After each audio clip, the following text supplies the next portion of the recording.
姑姑，哎呀，小姑姑，小姑姑，昨晚被丧尸用冰系异能打中了脑袋，血流了一地。本以为就此归西，没想到穿到古代成了一个12岁的小姑娘。哎呀，原主在村里的辈分实在太高了，除了原主爹以外，就属他的辈分最高，属于一人之下，全村人之上。村里的人不是叫她姑姑，就是姑婆，还有太姑婆。要是再过几年，说不定辈分还能再升一升，成为太姑太婆。快！哎呀，快跟我回去！19爷被王家村的人打了。向燕有些惊讶，动作幅度大了些，差点从树上摔下去。哎呀，你快扶好！我爹现在怎么样了？19爷身子还好，就是受了点小伤。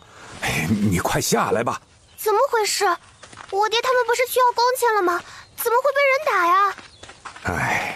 具体情况我也不清楚，只知道王家村人不愿意付剩下的工钱，这才被打了。我爹情况到底怎么样了？就是额头被打破了皮，流了不少血，昏迷了。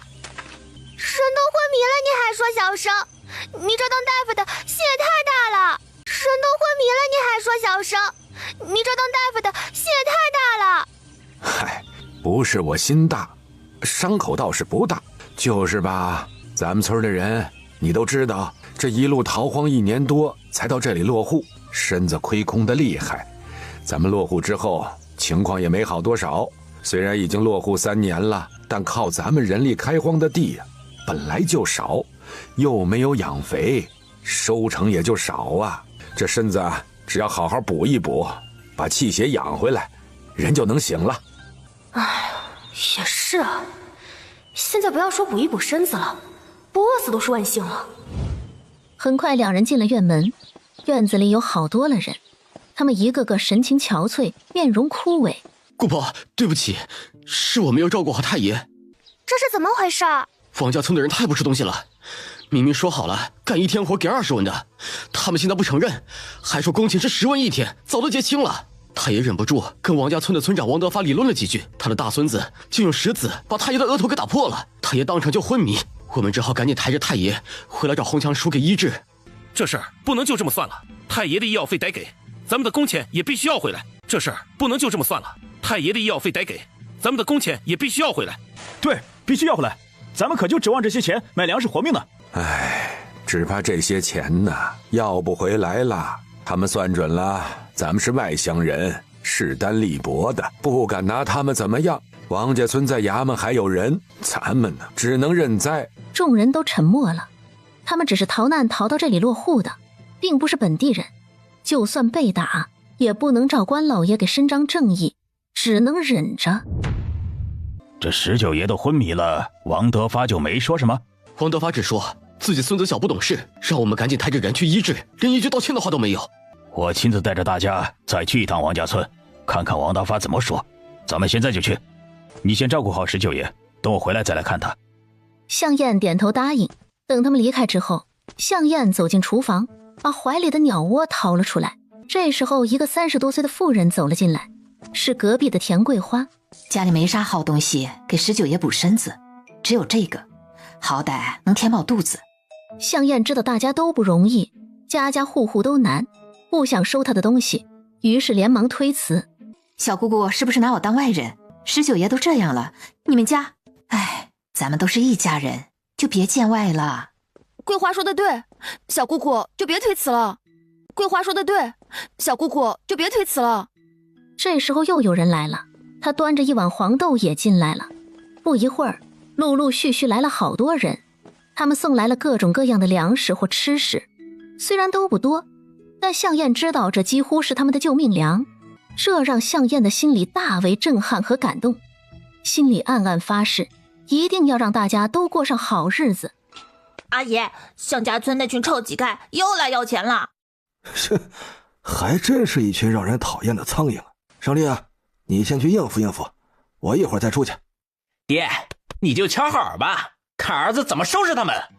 王德发满意的笑了，自己的儿子什么德行自己还是清楚的，收拾向家村的那群穷鬼还不是手到擒来？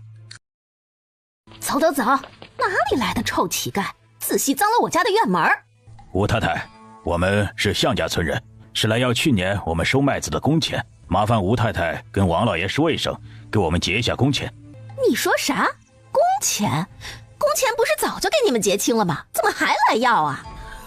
吴太太肯定是记错了，王老爷只给我们付了一半，说是剩下的一半等年后再给我们，这都过去1年了，也该给我们结一下工钱了。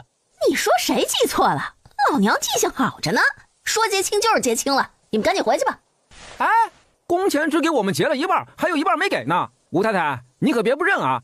是啊，家里实在揭不开锅了，再不给钱，我们就要活不下去了呀！妈的，吵什么吵？谁给你们的胆子来我王家村来闹？也不打听打听我王胜利，是你们这群乡巴佬惹得起的吗？众人一静，都知道王胜利是个什么样的人，这样的人他们确实不敢惹。王三爷说笑了，我们怎么敢到您家里闹事？我们就是来讨要去年收麦子的工钱，不知道王老爷在不在家？这事儿他老人家最清楚了。哼，要钱？你们没搞错吧？我没找你们要钱就不错了。你满世界打听打听，我王三爷从来只收钱，还没人敢从我手里要钱的。妈的，我看你们是不想在这清水县里混了。哎，你……富贵制止他冲动，然后笑着说道：王三爷说笑了，我们就是穷苦人家，靠一把子力气给人干活吃饭，这实在是没有办法，家里的孩子眼看着就要饿死了。您就行行好，让王老爷给我们把工钱结了吧。您就行行好，让王老爷给我们把工钱结了吧。哟，你这是不服啊？不服你也给我忍着，别把小爷我惹急了，惹急了我打你一顿都是轻的。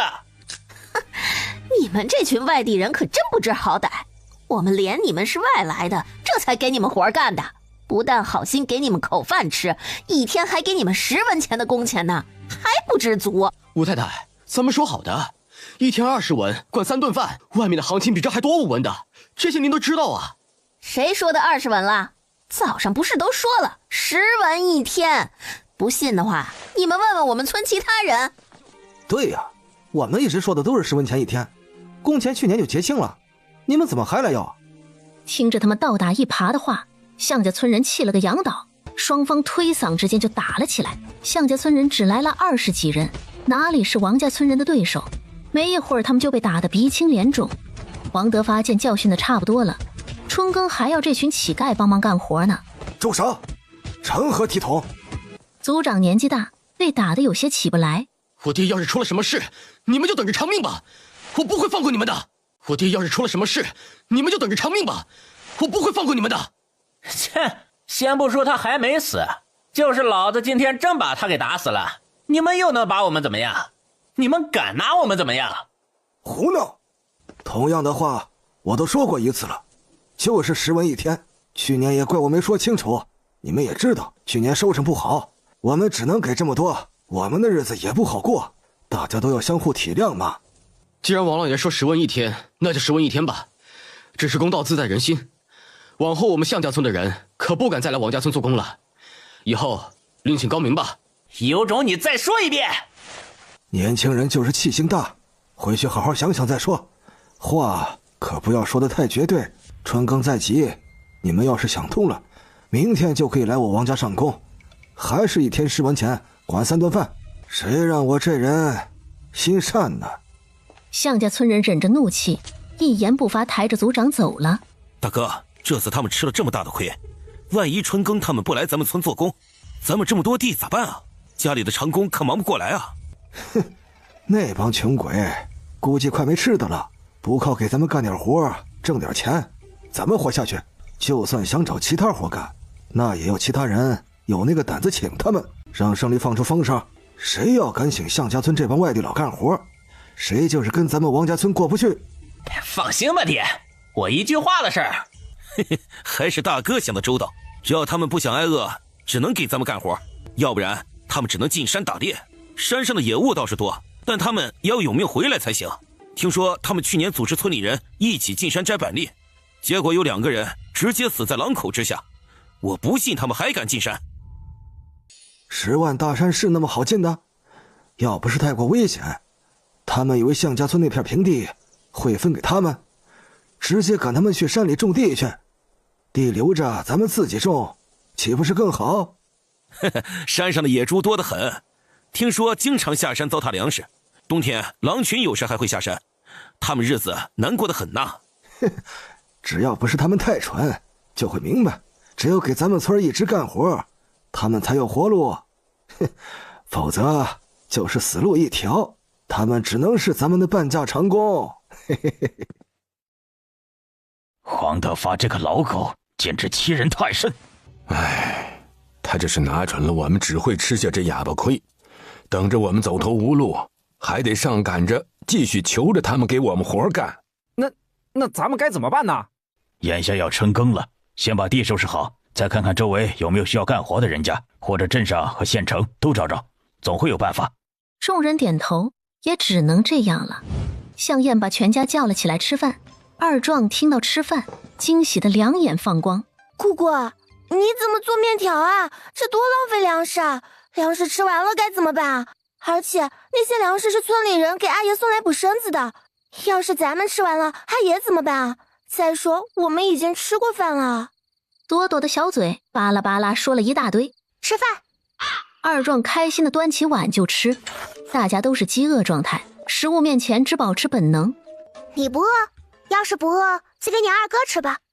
闻言，二壮的脸唰的一下从碗里抬起来，眼睛亮晶晶的看着朵朵。你不吃吗？啊，谁说我不吃了？我饿死了。谁说我不吃了？我饿死了。说完也不再说话，立刻吃了起来。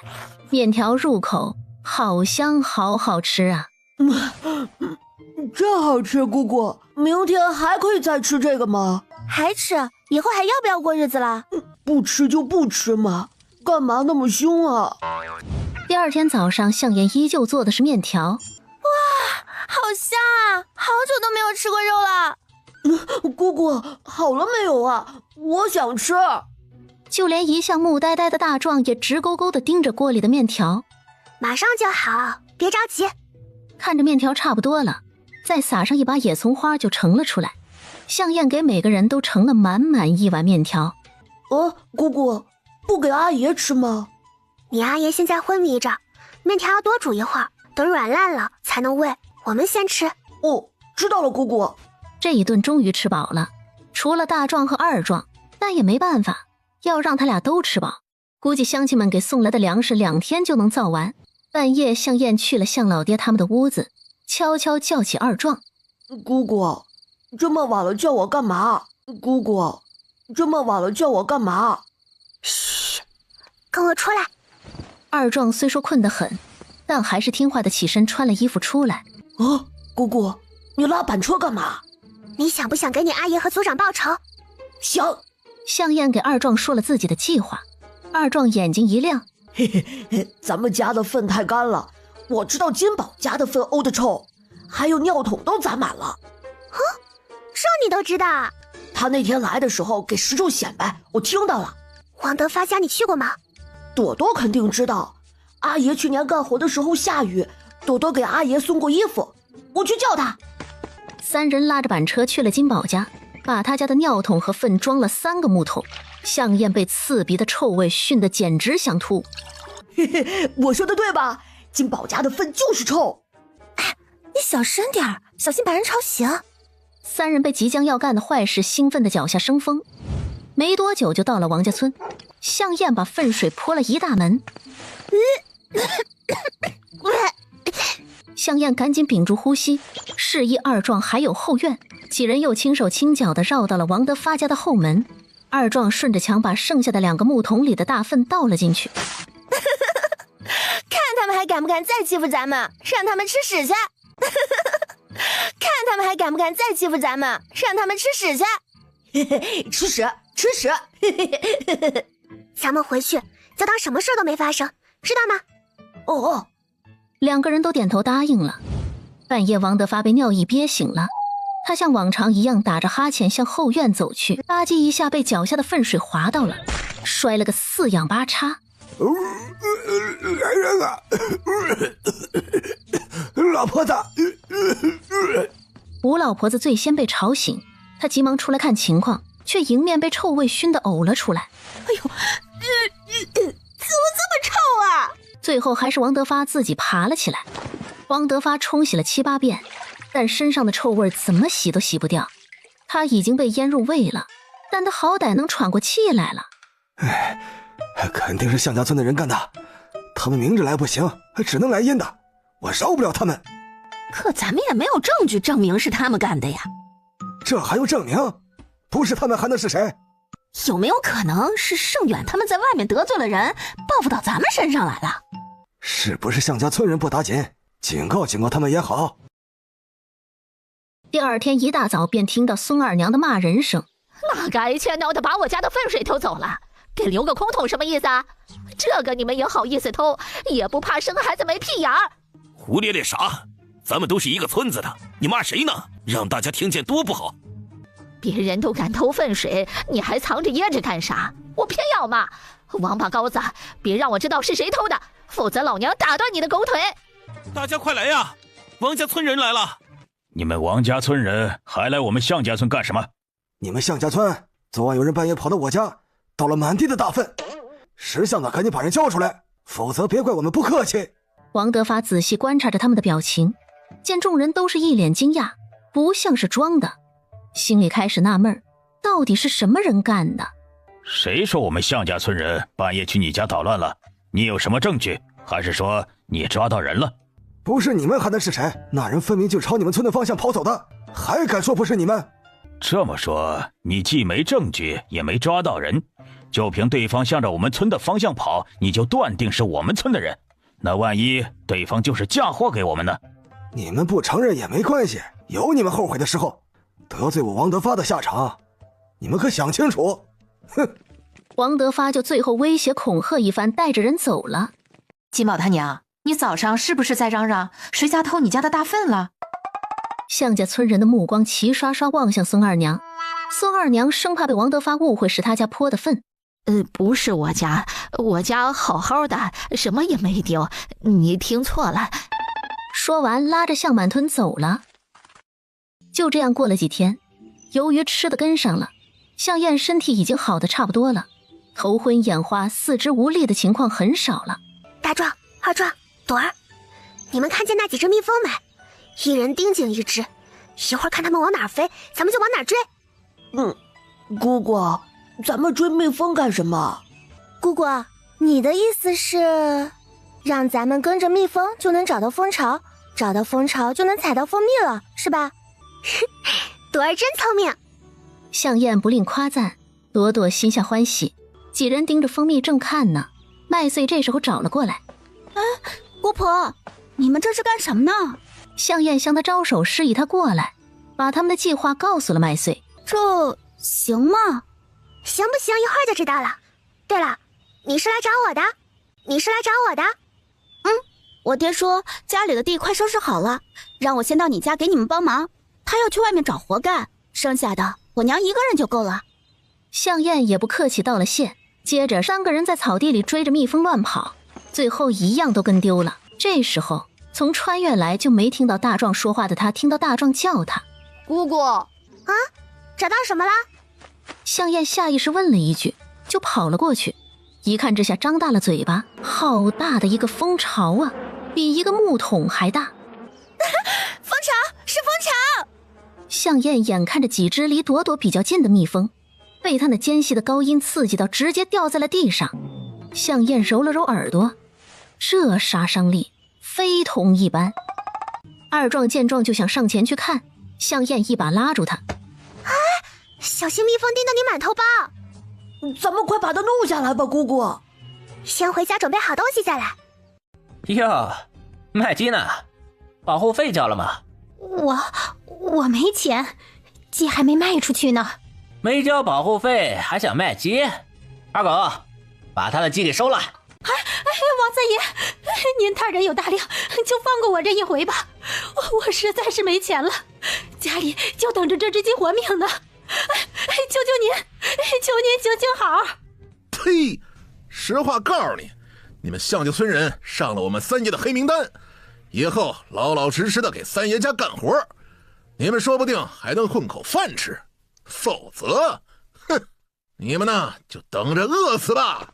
他们走后，枣花很久才缓过来，他忍了一路，等到了村口，他终于忍不住嚎啕大哭起来。听了枣花的叙述，向家村人的怒气达到了顶点，众人恨不得立刻杀了王胜利那个王八蛋。王胜利，二狗，等着，早晚收拾你们这群祸害。既然王家人让咱们向家人在清水县没活干，那咱们就去义堂县找找活路，先去新庄镇看看，或者去新庄镇下面的村子看看，有没有地主家需要春耕的人。他王家人的手再长，我不信还能伸到义堂县不成？明天大家一起去。众人点头，也只能这样了。向家，哎呀，先拿着吃，一会儿我给大家一人画一碗蜂蜜水喝。哎呀，那咱们喝不是浪费了，还是拿去换钱才是正经。不差这一点儿。这也太好吃了吧！向燕就见他围着院子迅速跑了一圈才坐下，然后舀了一块蜂巢，享受地眯起了眼睛。向燕画好了蜂蜜水，给每个人都倒了一碗，给向老爹也喂了一碗。几个人喝的都很珍惜，这是他们自从逃荒以来尝到的最好的东西。蜂蜜水喝到嘴里，甜到了他们的心里，晚上做梦都是美滋滋的。再次醒来，天蒙蒙亮，向燕带着二壮推着平板车准备去镇上把蜂蜜卖了。不管别人说什么做什么，都不要开口说话。为什么呀？拿以前说大哥长了嘴就是要说话的。因为在外面说话要被打。你看枣花昨天都被打了。那些人怎么那么坏，还不让人说话了？记住，不要说话，要不然回去不给你吃饭。不说就不说，哼。到了青口镇，街上冷清清的也不大。你们要买什么？老板，我这有上好的蜂蜜，你收不收？向燕话一出口，二壮都惊呆了，姑姑怎么会说本地话？拿来我看看。向燕把坛子递了过去，老板打开罐子看了看，干净没杂质，筷子放进嘴里尝了尝，好蜜。老板给多少钱一斤？150文。老板再加点吧，200文一斤，怎么样？门口在那儿，慢走，不送。老板别急嘛，那就190文一斤好了，我让10文钱，老板你多挣点。老板冷哼一声，冲他翻了个白眼儿。那就180文一斤，不能再少了。我说你这小童不识好歹，我看你可怜才给你高价，你倒好，漫天要价，150文一斤，多1文我都不要。我再降点，170文一斤，160文，不能再少了。不要。哎呀，老板，你好歹加一点，这样我再降5文，155文一斤，怎么样？不加。老板，你怎么能一点都不加呀？你行行好，看我都饿成什么样了！家上有80岁老母，下有什么？你倒是说说看。下有一群侄子侄女嗷嗷待哺。我说的都是真的，老板，我可以对天发誓。老板被他缠得不耐烦。行了行了，算你155文一斤好了。老板把3罐蜂蜜过了称，刮干净了里面的蜂蜜，把罐子还给了他们。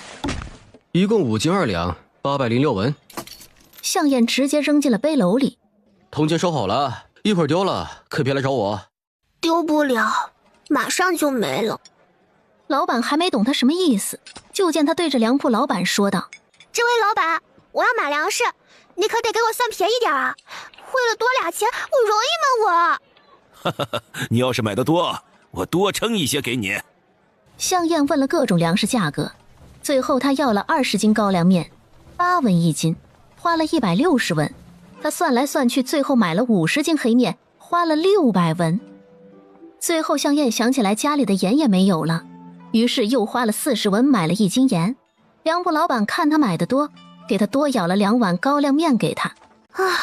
向燕叹气，这一趟挣了806文，现在手里就剩6文钱了。钱是好东西，但真是不经花。买这么多粮食还叹什么气？你可真是不知足。你不懂。你这小娃娃说话怎么老气横秋的？这些事都是大人该操心的，小心操心多了，个子长不高。我就是我家的大人，一大家子人都等着我养呢。说到这里，他突然变得热情起来。嘿，两位老板，你们知道镇上有什么好的挣钱办法吗？麻烦你们给指点指点。我说你这小孩，这话问的，我也想知道有什么好的挣钱办法，好让我也大发一笔横财。你要是有发财的机会，可别忘了兄弟我。忘不了。好的挣钱办法没有，不好的挣钱办法，你听不听？什么办法？打劫啊！向燕就知道他没什么好话。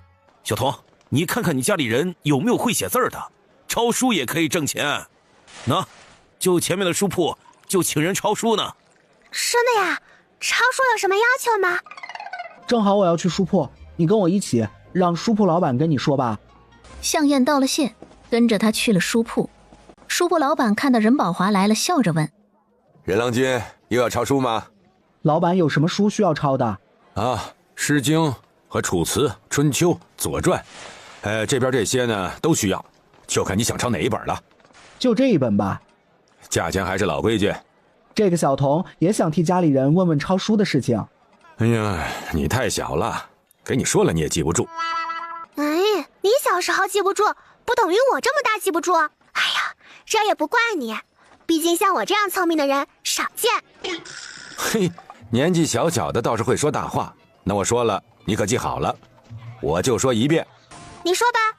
要抄书先抵押3两银子，算是所抄书本的抵押钱。其次，抄书必须要用管格体，中间不能错，不能涂改，笔墨纸砚自备，纸必须用上好的云母熟宣。每本书的价格根据薄厚不同，价格不同。抄好了带过来，时间最长3个月，过期不要。还要抵押3两银子，他们向家村所有人加起来都不一定有3两银子。哼，记住了吗？这有什么记不住的？我给你重复一遍。这有什么记不住的？我给你重复一遍。要抄书，先抵押3两银子。他一字不落地重复完。怎么样？可有记错的？还行吧。掌柜的为什么要人工抄书？直接印书就好了呀，成本低，还不用担心有错的，或者直接进别人印好的卖呀。你个小娃娃懂什么呀？雕版好一本书得多久啊？雕版师傅不要工钱呢。再说了，老板后面说的话向燕没听清楚，他已经听不进后面的话了。雕版说明了什么？说明了活字印刷术还没发明出来，只要自己做出来这个，还抄什么书啊？发财的路子他终于找到了。哎，傻了？啊，我才不傻！抄书的事情，等我回去问问我家里人，看他愿不愿意抄书。出了书铺，向燕和二壮拉着板车往回走。哦，小姑姑来了，我给你拿凳子坐。新怀在家吗？新怀和族长他们今天去新庄镇找活儿去了。小姑姑找他有事啊？我记得新怀会篆刻，我想让他帮我刻一些东西。哦，等新怀回来了，我让他去找你。又闲聊了几句，向燕便起身去了族长家找平贵。等向燕刚在族长家坐下，没说2句话，族长和富贵就回来了。你们回来了呀？可是找到活计了？啊，桃源村的张地主家没有长工，往年都是找的短工。我们去打听时，正好碰到他家在招人。除了他们村的人之外，咱们这边只要了20个人。我让家中人口多、日子异常艰难的，挑了20个年轻的汉子给他家干活。明天一早就去。路这么远，张地主家可管吃住？管，只不过工钱比别家少一些，20文一天，和王家村一个价。那咱们家谁去啊？咱家谁也不去。那咋行啊？咱们家就快没粮食了，这还活不活了？哎，这也没办法。村里40多户人家，铁头家、文伯家这些人家不比咱们难，眼看着都要饿死人了。我作为族长，不能只顾着自家。哼，我就知道你最是大公无私了。姑婆，你刚才说找我有事儿。哎呀，看我都忘记了小姑姑还在这儿呢，让你看笑话了。我想让你帮忙篆刻字，你会吗？这个我倒是会一些，不过姑婆，你干嘛要刻字啊？向燕把自己今天去书铺打听抄书的事，继而想到可以不用抄书而用印刷书挣钱的想法说了出来。小姑姑，你的办法行不通，印书没你想的那么容易。我说的印书可不是雕版印书，而是另一种印书办法，用泥刻字再烧制，只要第一次把字刻好，以后就可以重复使用，想印什么书就印什么书。哟，小姑姑都知道雕版印刷了，可见是认真想过了的。我说认真的，雕版印刷需要在木头上刻字，很是耗费功夫。我想的办法是在泥上刻字，再烧制出来，这样比较快。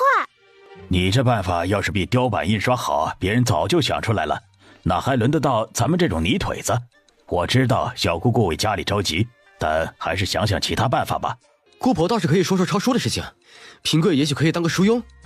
这个我早打听过了，光押金就要3两银子，笔墨纸砚还要自己备，咱们现在没那么多钱。几人都叹气，向燕知道是说不通他们了，有些垂头丧气。姑婆别急，到时候地里忙完了没事做，我就去给你刻泥巴玩。哼，我自己想办法去，到时候挣了钱，我吃香的喝辣的，不给你们吃。哼，我自己想办法去，到时候挣了钱，我吃香的喝辣的，不给你们吃。小姑姑，那您可别忘了我就成啊，到时候啊，这让他们爷撒眼馋去。哼，连你也不相信我，还取笑我，我也不给你吃。这时候正在挨家挨户送粮食的二壮终于送到了村长家。有粮哥，姑姑让我给你们送粮食了。二壮，你哪来这么多粮食啊？嘿嘿，买的。哪来的钱呢？卖了蜂巢。我跟你们说，我姑姑可聪明了，她让我们盯着蜜蜂往哪里飞，然后我们就……二壮一通巴拉巴拉把事情说了一遍，一模一样的话，他几乎家家都要说一遍。哎，小姑姑能想到办法挣到钱，还买了粮食，至少不用我们担心了。我给你们放哪里？哎，你快拿回去，你们家里人那么多，我们还有粮食。二壮不等他把话说完，就跑到族长家厨房，把面干脆倒在案板上。姑姑说要给，就必须给。然后他背起院子里的面袋子就跑，忙着去下一家。这孩子话都不说完就跑。听二壮叔这么一说，姑婆确实挺聪明的，说不定他说的印书法子真管用。等春种忙完了，他就去一趟吧。向燕回到家，往床上一躺，哎，想挣个钱怎么就这么难呢？突然他感觉丹田有异能波动，用意识仔细查看一番，才发现原本豆瓣状的紫霄藤在慢慢抽新叶子。终于又活过来了。小糖糖，你醒啦！小燕子，这是哪儿啊？向燕把现在的状况说了一遍。紫霄藤哦了一声：“你好像知道我为什么会来这里。”哎呀，我看你快嘎了，就把你的空间异能的空间之力和我的木系异能的生命之力抽干，这才勉强把你送到时空裂缝里面。至于你会不会活下来，会去哪里，我也不知道，碰碰运气嘛。还好你运气不错，都变成小孩了。谢谢小糖糖。真肉麻。你都苏醒了，为什么我的空间还打不开呢？因为能量都被我吸收啦。你的身体太差，好好养养，说不定哪天就打开了呢。向燕明白了，也不知道到时候空间打开了，里面他收藏的那些东西还在不在。不行，我还得继续沉睡。你的能量太弱了，有需要我的时候再叫醒我哟。说完就不吭声了。这时向心怀来找他了。姑婆，谢谢你让二壮叔今天送来的粮食。哎呀，都是一家人，相互帮助本就是应该的，说什么客气话。更何况我阿爹之前昏迷，多亏了大家帮忙，还给了粮食。我家要是有粮食，不帮助大家，那怎么说得过去啊？姑婆，我阿娘说你找我，有什么事情吗？向燕把在族长家说的话又说了一遍，心怀皱眉。用泥刻字，这怎么听怎么不靠谱。刻好之后烧制出来就可以一直用了，这是个一本万利的买卖。只要咱们做这一次，以后只要把字排好，就可以想印什么书就印什么书。姑婆，你有没有想过这个需要多长时间？就算用泥刻字，就我一个人可能得半年、1年，而且还不一定成功。再说我还得种地干活，不可能一直做啊。星怀，你就当帮我一个忙好不好？我不让你刻那么多字了，你就刻几十个字，而且刻最简单的字。我只要印出来几页给你看看，你就知道我说的办法有没有用了。要是没有用，不用你说，我以后就再也不缠着你刻字了，行不行？可是我还得下地干活啊。地里的活我让二壮去给你干，你就先给我刻一些字就行。再说了，万一我的办法好使了，说不定能让全村人都不用再饿肚子了。你可别小瞧任何人，自古英雄出少年，甘罗12岁就能拜相，你为什么就不能相信你12岁的姑婆能发明新的印刷术呢？姑婆，你怎么知道这么多？这还不是我三哥以前教的好。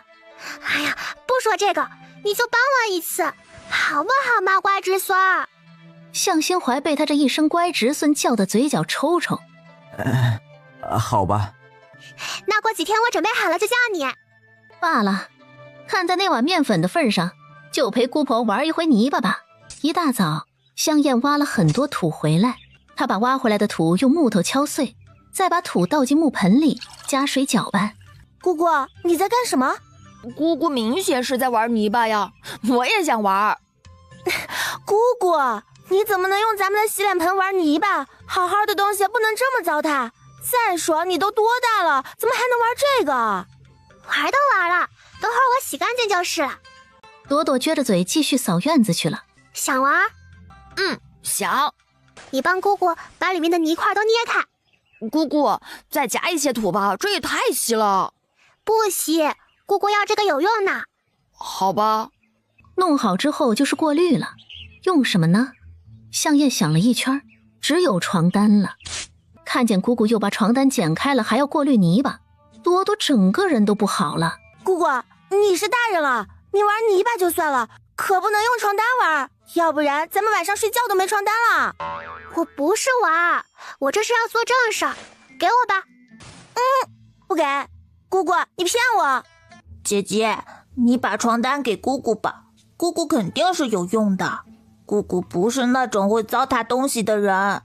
大壮一声不吭地走到朵朵面前，从她怀里把床单拿过来给了向燕，又默不作声地走回去继续坐下洗衣服了。你们都惯着姑姑吧，哼！小管家婆。哎呀，放心吧，姑姑不是在玩泥巴，姑姑这可是挣钱的法子。朵朵一脸不信。好吧，连小孩子都不相信他能用泥巴挣钱。吃过饭，向燕决定带着二壮上山。他俩用了一上午时间才爬到水塘的位置。姑姑，好多的野鸭子，要是抓住这些，是不是就可以买很多很多的粮食了？只是这些野鸭子飞得好快啊，咱们怎么抓到它们？不急，跑得了和尚跑不了庙。姑姑，你不会是傻了吧？和尚是会跑，但庙怎么可能会跑？姑姑，下山之后让红强哥给你看看吧。哎呀，不想跟傻子说话了。野鸭子的窝都在岸上，我们只要找到它们的窝，它们肯定还会再飞回来的。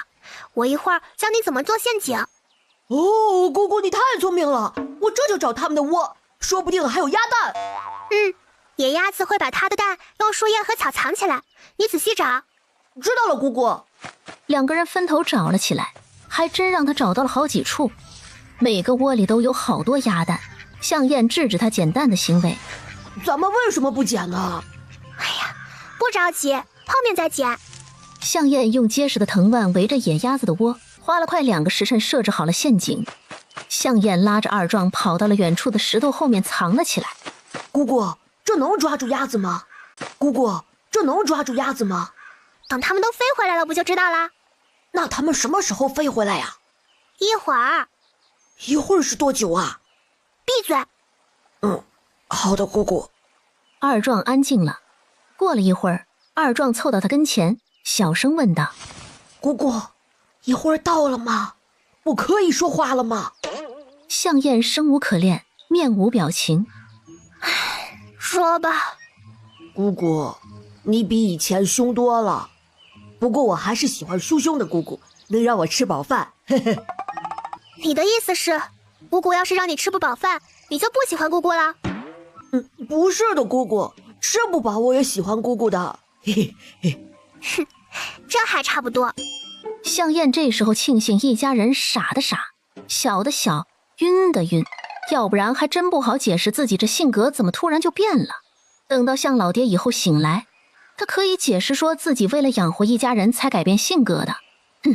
这个理由很充分。天快黑的时候，他们下了山，在地里正劳作的向家村人看到他们都惊呆了。哎呀，姑姑，你们这是去山里的水塘了？山里那么危险，你们两个怎么敢的？这万一出了事儿，可怎么得了呀？就是啊，以后可不敢再去了。你们胆子也太大了，我就是采药我都不进山。想到昨天二壮还给全村人都送了粮食，心里酸酸的。哎，都是穷闹的，家里没有鸡鸭舍。张四娘让晚上先放在向燕和朵朵的房间。向燕抗议，这些鸭子肯定要拉屎，臭死了。结果抗议无效。小姑姑啊，你这些鸭子打算怎么办呢？是养着还是卖了？要是养的话，我明天过来给你把草棚子收拾收拾，养在里面。都卖了，要养也是养家养的。等人走了，朵朵又像个老妈子一样叮嘱向燕和二壮，以后不要进山，进山怎么危险，山里有多少野兽等等。向燕扶额，朵朵简直天选老妈子，自己以前都是独行侠，还真不习惯被人管的日子。姑姑，你怎么了？是不是没床单不习惯？这下后悔了吧？咱们直接睡在稻草上了。唉，感觉好穷啊。现在已经很好啦，咱们还有一点粮食，能吃饱饭，还能吃上鸭蛋。再说还有这么多鸭子，也能换不少钱。你不知道，阿爷昏迷之前，咱们家天天喝糊糊不说，粮食都快没了。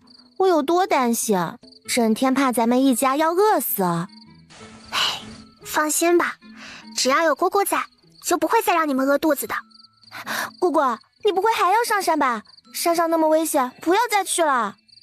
巴拉巴拉说了一大堆，小嘴巴巴个不停。向燕赶紧转身背对着他装死。朵朵说了半天没反应，这才继续躺下。天不亮，向燕就叫起了二壮，顺便拿走了向老爹的2文钱，然后一起走去了镇上。哎，要饭的去后门，镇门有顾客，赶紧离开。我不是要饭的，你们酒楼需要野味吗？我有野鸭子要卖。那野鸭子呢？鸭子太多不好拿，我家里人在城门口看着呢。等着，我进去问一问掌柜的。没一会儿，掌柜跟着小二出来了。小子，你有几只野鸭子？52只，掌柜的你都要吗？多少？你确定是野鸭子，不是假养的？绝对都是野鸭子，我和家里人在山里的水塘边抓的。你这鸭子是死的还是活的？要是死的，我只能买10来只；要是活的，我还能多买点。哎，掌柜的放心，都是活的，不用担心会放坏，你就都要了吧。就算都是活的，我也不可能要那么多。这样吧，我买25只，1斤算你30文。老板，你再给加点吧。我和家里人天还没亮就起来，花了10几个铜板才到县城。你看我身上的衣服，再看看我的脸，求呀，我都饿脱相了。好，好，好，看你是在可怜，再给你1斤加2文吧。我还得看看你的货好不好，不好我可不要。没问题，掌柜的你稍等，我这就去找家里人，一会儿就把鸭子送过来。向燕跑回去和二壮一起把鸭子提了过来。掌柜让伙计带他们去后门过秤。刘掌柜忙着呢。哎呦，是张管家，这什么风把您给吹来了？我们老爷啊，要给老祖宗过80大寿，这不是想请德才酒楼的厨子到府里帮忙吗？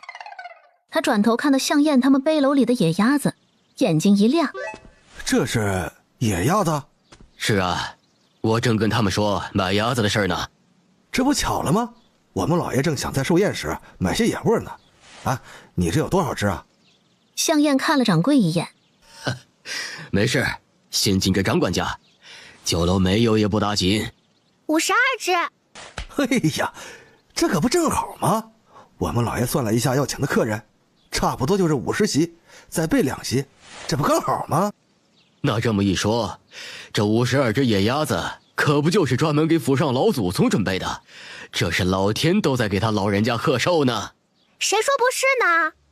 向燕就看着两个人互相吹捧，最后敲定寿宴的细节和价钱。然后他和二壮还有酒店的伙计一起提着鸭子去了高府门口。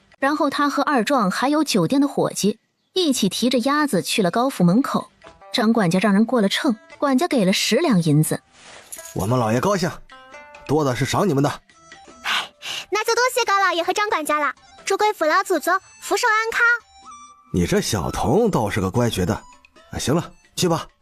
向燕太喜欢古人动不动就打赏的行为了，今天平白无故的就多了2两多银子，实在是太开心了。第二天他没有急着去卖鸭子，而是着急去看山上的陷阱，万一有猎物掉到陷阱死掉了，去得晚了被蚂蚁虫子吃掉了多可惜。上了山，先去了最近的陷阱，里面分别掉进去了1条蛇和1头野猪。向燕和二壮一人抬着野猪的1条腿往回走，走一会儿歇一会儿，终于下山了。太姑婆，你们又上山了？向燕给他比了个虚的手势，示意他不要大声说话。不是，那么大一头猪，太姑婆一个12岁的小女孩是怎么抬得动的？这力气未免也太大了吧。向燕直接累瘫了，坐在院子的躺椅上不想动弹。二壮歇了一会儿，就高兴的去杀猪了。姑姑，喝水。石头真乖，以后姑姑老了，你给姑姑养老好不好？好呀，那姑姑不要嫁人了。你的意思是，姑姑要是嫁人了，你就不给姑姑养老啦？不是，姑姑要是嫁人就去别人家了，我就没办法给姑姑养老了。好，那姑姑就不嫁人了。不嫁！嘿，你这家伙，叫你说你不说，没人叫你说，你倒是说话了。朵朵回来看到猪，自是少不了一声尖叫，和麦穗在院子里又蹦又跳。向燕和二壮又去了县城，这次他们拉上了板车，野猪太大，没有板车不行，他们直接去了德才酒楼。掌柜一看又是向燕，很是惊讶。你怎么又来了？又有野味了？嚯，这么大的野猪，这才2天时间，又有这么多鸭子，这小童家里人怕不都是猎户吧？怎么样，刘掌柜你收不收？这12个鸭子我就都要了，价钱还跟上次一样，只不过这野猪肉也太多了点，我最多只能要个20-30斤。要不你先问问高家，后天就是高家老祖宗的寿宴，兴许他家还要野味，要是他家全部都要了，那就算了；要是他家不要，你就拉回来卖给我一些吧。那刘掌柜先把鸭子收了吧。伙计过了秤，一共88斤2816文钱。拿了钱，向燕让车夫赶着车去了高府。高府的门房还记得向燕，于是去请了张管家。张管家见向燕又拉来1头野猪，也很是惊讶。至于要不要野猪，他也拿不了主意。于是进去又请示了高老爷。高老爷沉吟片刻，还是拒绝了。野猪虽然也是野味，但是猪肉本来就是低贱之人才吃的东西，在寿宴上招待宾客，恐怕不妥。向燕知道之后有些失望，谢过张管家之后，让车夫赶着车去了德才酒楼。刘掌柜知道了也不是特别意外，野猪要不是占了个野味的名头，他也不会推荐这小童去高府了。刘掌柜要了25斤野猪肉，不敢要太多，拿了500文。向燕给刘掌柜道了谢，便让车夫沿着这条街，只要有酒楼他就去问老板要不要野猪肉。当然清水县另外2家高档酒楼，吉祥酒楼和福运来酒楼也在这一条街。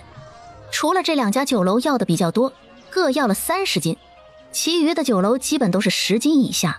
这些零零总总加起来卖了有110斤，加上德才酒楼卖出去的25斤，野猪肉一共卖了2430文，还剩下100多斤。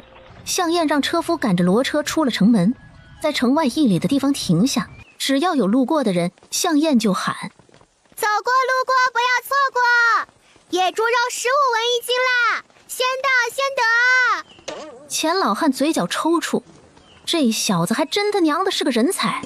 路过的人听到这个价格都有些心动，家境稍好的人家多多少少会停下来买个4、5斤，偶尔有些家境贫寒也会咬牙买个1、2斤，想着给家里人补补身子。毕竟这么便宜的肉可不多见，这样又卖出去了43斤，称了称剩下的肉，除了猪头那些不算，还剩了36斤。天色不早了，向燕赶紧让钱老头赶着车往回走。到了青口镇粮铺门口，向燕付了车钱下了车。哟，你这小屁孩竟然舍得坐骡车了？哼，要你管！谁管你这小屁孩了？粮铺老板就在一旁乐呵呵地看着他俩斗嘴。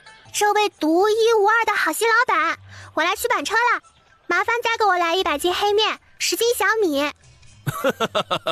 好，我这个独一无二的好心老板，这就给你取。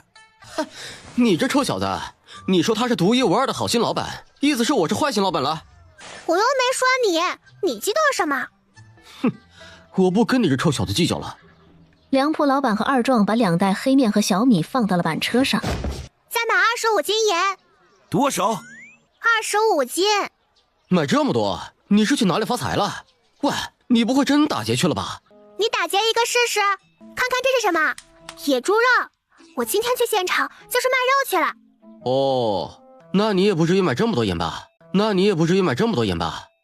买来腌肉的，以后就靠打猎过活了。如果肉卖不出去，我都用盐腌上。你家里人打猎的本事倒是好。一共2400文。向燕付了钱，身上还剩3两银子，外加411文，再加上次剩下的1两银子，全部加当4两银子零411文。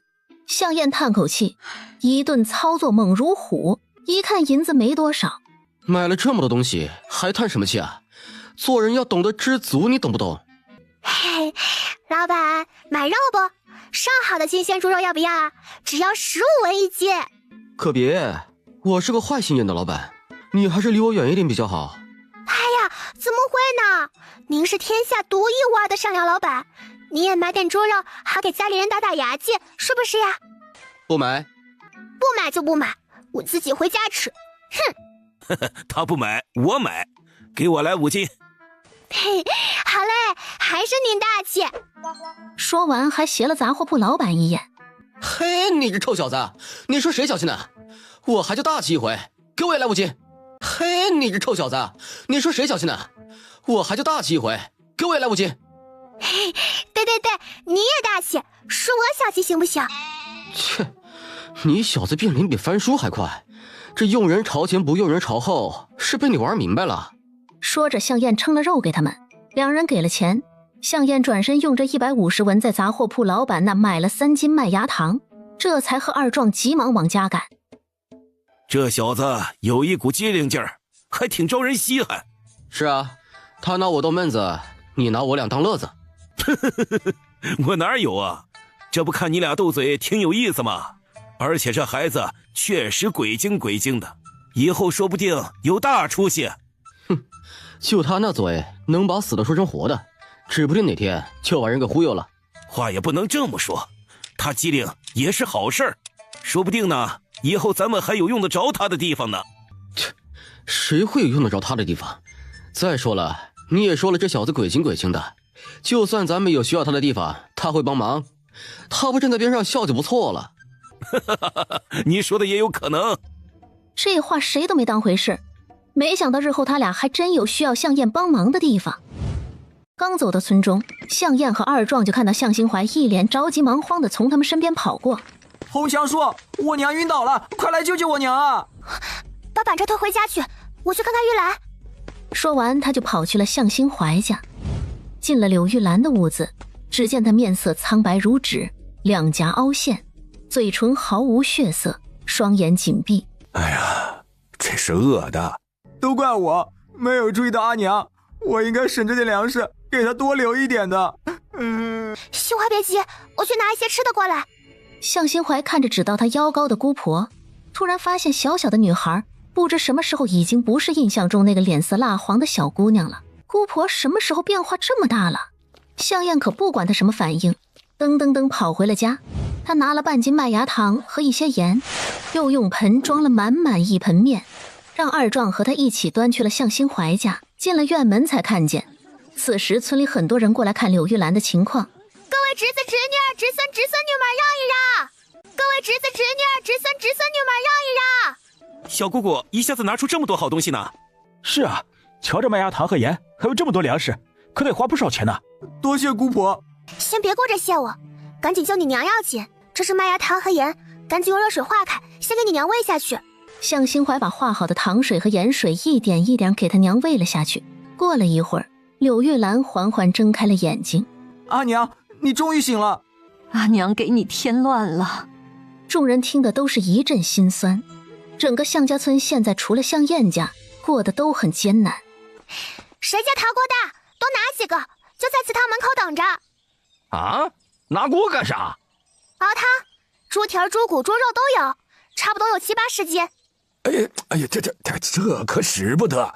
哎呀，小姑姑，你们一家也艰难。是啊，太爷爷也需要补身子，还有石柱和石头也需要补一补呀。你看我和二壮，看看我俩像是需要补身子的样子吗？大家忘了，我俩才抓到许多野鸭子卖了。那就听小姑姑的吧，大家回去拿锅。我家地窖里还埋着萝卜，我回去取。白萝卜和大骨一起熬就好。我去地里挖些野葱，把这个撒在汤上，那别提多美味了。我家去年挖的野生姜做成的干姜片还有不少，我拿一些过来。哎，你们倒是会吃。族长笑骂道：“有猪肉吃，大家别提有多高兴了。”男人们去提水，女人们切萝卜、剁骨头、切肉，孩子们最是高兴。很快肉就下了锅，火也升了起来，火光照耀下是所有人期盼的眼神。喝了盐糖水，众人都感觉自己的腿脚不再软绵绵的了，手上都有劲了。上一次大家一起吃饭还是逃荒的时候。哎，大家跟着小姑姑享福了。小姑姑，这不会是你和二壮在山上打猎得来的吧？怎么会呢？这是我买的，今天的猎货没卖完，最后便宜处理，10文钱一斤，我就全都买了。那确实便宜，还是姑婆会买东西啊。向燕把今天买的盐给自家留了2斤，剩下的全拿来了。有粮啊，这些一会儿都给大家分了。嫣然一副长辈对晚辈的姿态。你怎么买这么多盐啊？我这都是给大家买的。大家伙都听着，小姑姑不仅给大家分肉吃，还给大家买了这么多的盐。小姑姑对大家的好可都要记着了。咱们向家人不能做那没良心的人，以后谁要是对小姑姑不好，谁就是我们向家村的敌人。族长放心，我们绝对不是那等没良心的人。只要有我，谁也不能欺负了姑婆去。对，谁也不能欺负了小姑姑。哎呀，只要以后你们都听我的就行。先给大家洗洗脑，不过光有肉和汤也不行啊。向燕他们在后院整整做了3天的土砖，搓好磨的方砖一排排放满了整个后院。向燕看了看草棚子下面的小泥块已经阴干了，便去找向心怀帮忙刻字。向心怀立刻就答应了，还带着他现在唯一留着的书《论语》，他要照着刻。想起还没买瓦片，向燕立刻带着二壮往镇上卖砖瓦的作坊过去。砖和瓦的价格一样，都是8文钱一个，真贵。向燕一共买了50片瓦，花了400文。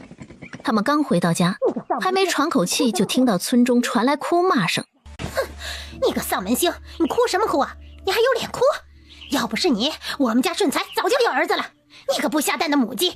他是人，当然下不出来蛋。你下一个蛋试试。是谁？谁家的小孩这么没教养？有娘生没娘养的下点胚子！我呸！你说谁没教养？我看你是活腻味了。死老婆子，嘴巴放干净点，这是我们向家村，不是你撒野的地方。向燕想跳起来打老婆子一巴掌，可是还是太矮，被老婆子用胳膊挡开了。田桂花一把拉住了他，万一把这老婆子打出个好歹，王家村人借此生事，可就不好了。看到向守田一家出来了，他立刻跳起来道：“嗨，你们出来的刚好，你们女儿还给你们，从此向小河跟我们王家再也没有关系了。”阿娘，阿娘，阿娘！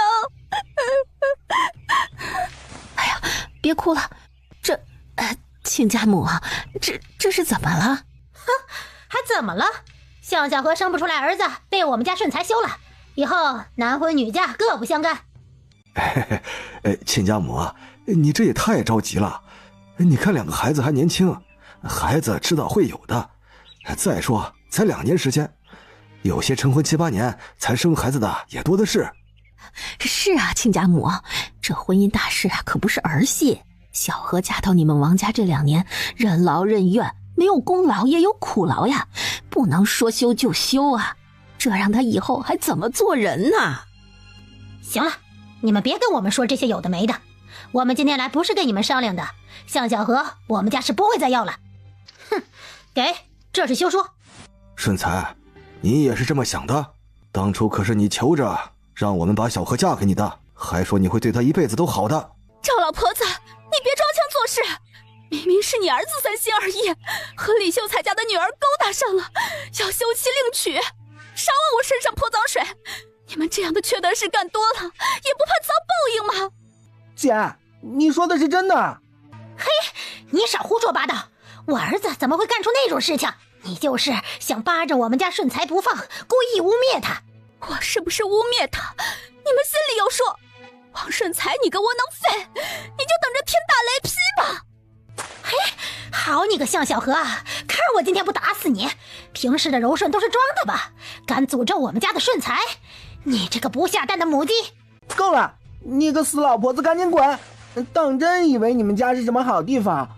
我姐在你们家跟个老黄牛一样，一天到晚伺候你们一家子，还要被你这个老钱婆搓磨，真是倒霉透了。还有王顺才，你这个懦夫，什么事都让你娘出头，你算个什么男人？你还知道什么叫做礼义廉耻吗？你还读什么书？书都被你读到狗肚子里去了！你们赶紧给我滚！好得很，你们会后悔的。向小荷，以后看谁还敢要你一个被休之人！你再说一句试试！妈的，你敢动我儿子试试？我儿子要是有个好歹，你们就等着蹲大狱吧！好啊，蹲大狱就蹲大狱，我先打他一顿出气再说。为这种人不值得，让他们赶紧滚！对，你们2个赶紧滚！什么东西啊？你们母子还有脸上人家门？真是不要脸！眼看着势头不对，赵老婆子赶紧拉着王顺才溜了。跑出老远之后，赵老婆子才敢跳着脚尖叫：反了，反了！你们敢如此羞辱我们王家？你们等着，看我们王家村今年还让不让你们做工了！我呸！你们这群穷鬼，就等着被饿死吧！说完，头也不回地走了。向心怀和向燕一起回到家，就看到原本向心怀坐的地方，此刻大壮正坐在那里在刻字。2人都有点惊讶，大壮可不认识字，更何况这个还要刻反字。心怀，你看！向心怀震惊地瞪大了眼睛，他再看桌子上其他大壮刻的字，竟然都很标准。大壮说：“你认识字？”大壮也不搭理他，没有任何反应，也没有停下手中的动作。姑婆，大壮叔他读过书？向燕摇摇头。难道大壮叔不是傻子，而是传说中的天才，而且还无师自通？向燕觉得大壮应该不是傻子，而是自闭症。向燕数了数刻好的字，有20几个。等明天向心怀和大壮再刻一天，应该够刻2页了。第2天天不亮，就有人造访向守田家了。你说什么？我想娶小荷，听说她被休了，我不嫌弃她被休，也不嫌弃她不能生。我家里有4个孩子，小荷就当亲生的也是一样的。我不愿意。小荷，你不要太害羞嘛，我不嫌弃你是2婚，我愿意出10两银子，只要你嫁过来照顾好孩子，伺候好我们一家子，我不挑剔。我说了，我不愿意。王自喜，你不要再痴心妄想，我就算一辈子都嫁不出去，也绝不会嫁给你。向小荷，你别不识好歹，你一个被休的女人，我要你是你的福气。阿爹，我是不会嫁给他的，把他赶出去吧。小荷呀，要不你好好考虑考虑，毕竟咱家也养不起你，你又是被休回家的，这名声上不好听也不好嫁，如今肯有人娶你也是好事儿。阿娘，你不会真想让我嫁给他这样一个人吧？小荷呀，你也要考虑考虑家里的情况，家里已经揭不开锅了，咱们眼看着就要饿死，你也要为你弟弟考虑考虑。不，阿爹，我不嫁，你们要是让我嫁给他，我就去死！说着，头也不回地跑出了家里。你这死丫头，一点也不为我们做父母的着想。两位长辈，我看小何一时还想不开，您二老就好好开解开解。只要我和小何的事成了，我给家里每人做一身新衣裳，成亲该有的4书6礼，该有的我都会按照头婚娶亲的规矩来。就请您二老在小何面前多说一些好话啊！放心吧，我们会好好跟小何说的。小何要是愿意了，我让来福去你家告诉一声。那就多谢二老了。王四喜喜滋滋地出了向守田的门，一路哼着小调回家了。向燕把火炉砸开以后，取出瓦片。姑婆，这个也能用来烧砖，是不是？当然，你没看到后面这么多土砖坯？这些都是我要用来烧砖的。真的？姑婆，你怎么懂得烧砖的办法？这样岂不是1文钱也不用花，就可以盖青砖大瓦房了？差不多吧。那姑婆，你家岂不是可以烧砖瓦卖了？哎呀，再说吧。姑婆，如果以后真的要烧砖瓦卖，到时候可以叫我。不说这个了，我们先印刷几页书再说。向燕让二壮把烧好的字块去洗洗，他则去了厨房。向心怀看看没啥事，又去刻字了。或许他可以多给姑婆一些信任，说不定真能做成活字印刷术呢。向燕把小米拿出来和白纸一起加水熬煮，熬成浓稠状。二壮和朵朵他们都以为姑姑是在做饭。等向燕让二壮把洗好的字块加进锅里时，连二壮都愣了，朵朵更是不得了。姑姑，你要干什么？小米这么金贵的东西，怎么能这么浪费？朵朵，这不是浪费，要印刷术出来，这一步必须做。这一步是为了让这些烧好的字把缝隙填满。我这么做还不是为了挣钱？要不然姑姑不知道心疼粮食。姑姑，你说的印刷术真的能挣钱？要是挣不了，这么一大锅小米就太可惜了。相信姑姑，这个肯定会挣钱的。那好吧。等搅拌的差不多了，向燕让二壮把东西舀出来洗干净。哇，那这些小米好可惜啊！姑姑，我可以把小米和这些砖块分开，小米给我吃行不行？是啊，姑姑，小米给我们吃吧，这些字块可以捡出来洗。不行，里面有脏东西不能吃了。里面的小米用水过滤一下，拿去喂毛毛和豆豆。可是毛毛和豆豆也吃不了这么多啊。那就晒干了以后喂它们吃。知道了。朵朵跺了跺脚，气哼哼地走了。第二天向燕起床，第一件事就是看她的宝贝字块干了没有。看到已经彻底干了，向燕立刻拿出大壮做的排版用的木格子，然后在里面倒上纸灰、蜂蜡、松香加热融化好的液体，再把刻好的字按《论语》的顺序排好了一整页。他研磨好墨汁，用刷子刷在排好的活字上面，接着把裁好的纸小心翼翼地放在上面，然后用一个扎得特别紧的破布包在纸上拍，尽可能让字能印得清晰一点。怎么样？这真的是活字印刷。我去告诉平贵，让他一起来做。他一口气跑到了族长家。平贵，什么事儿这么激动？你看这是什么？向心怀把2张纸递给向平贵。这一张是《论语》的开篇，这一张这都什么啊？这语句完全不通啊！哎呀，你再看看这2张纸有什么相同的？这2张纸上的字完全一样，只是顺序不一样，是这样吗？你终于看出来了。你知道这是什么吗？这就是活字印刷术。这2张都是按照姑婆的办法印刷出来的。刻好的字真的可以拆下来重复使用，不用一整版的刻字印刷。你说的是真的？真的可以活字印刷？当然是真的，我亲眼看着姑婆印刷的。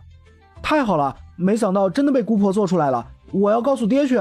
说完，向平贵拿着2张纸就跑进了屋里，把事情跟族长说了一遍。真的？确定活字印刷是真的事，他立刻往向燕家赶去。进了院门，就见向燕又印了几张，还在那里继续印。姑姑，你不要再印了，这样太浪费纸了。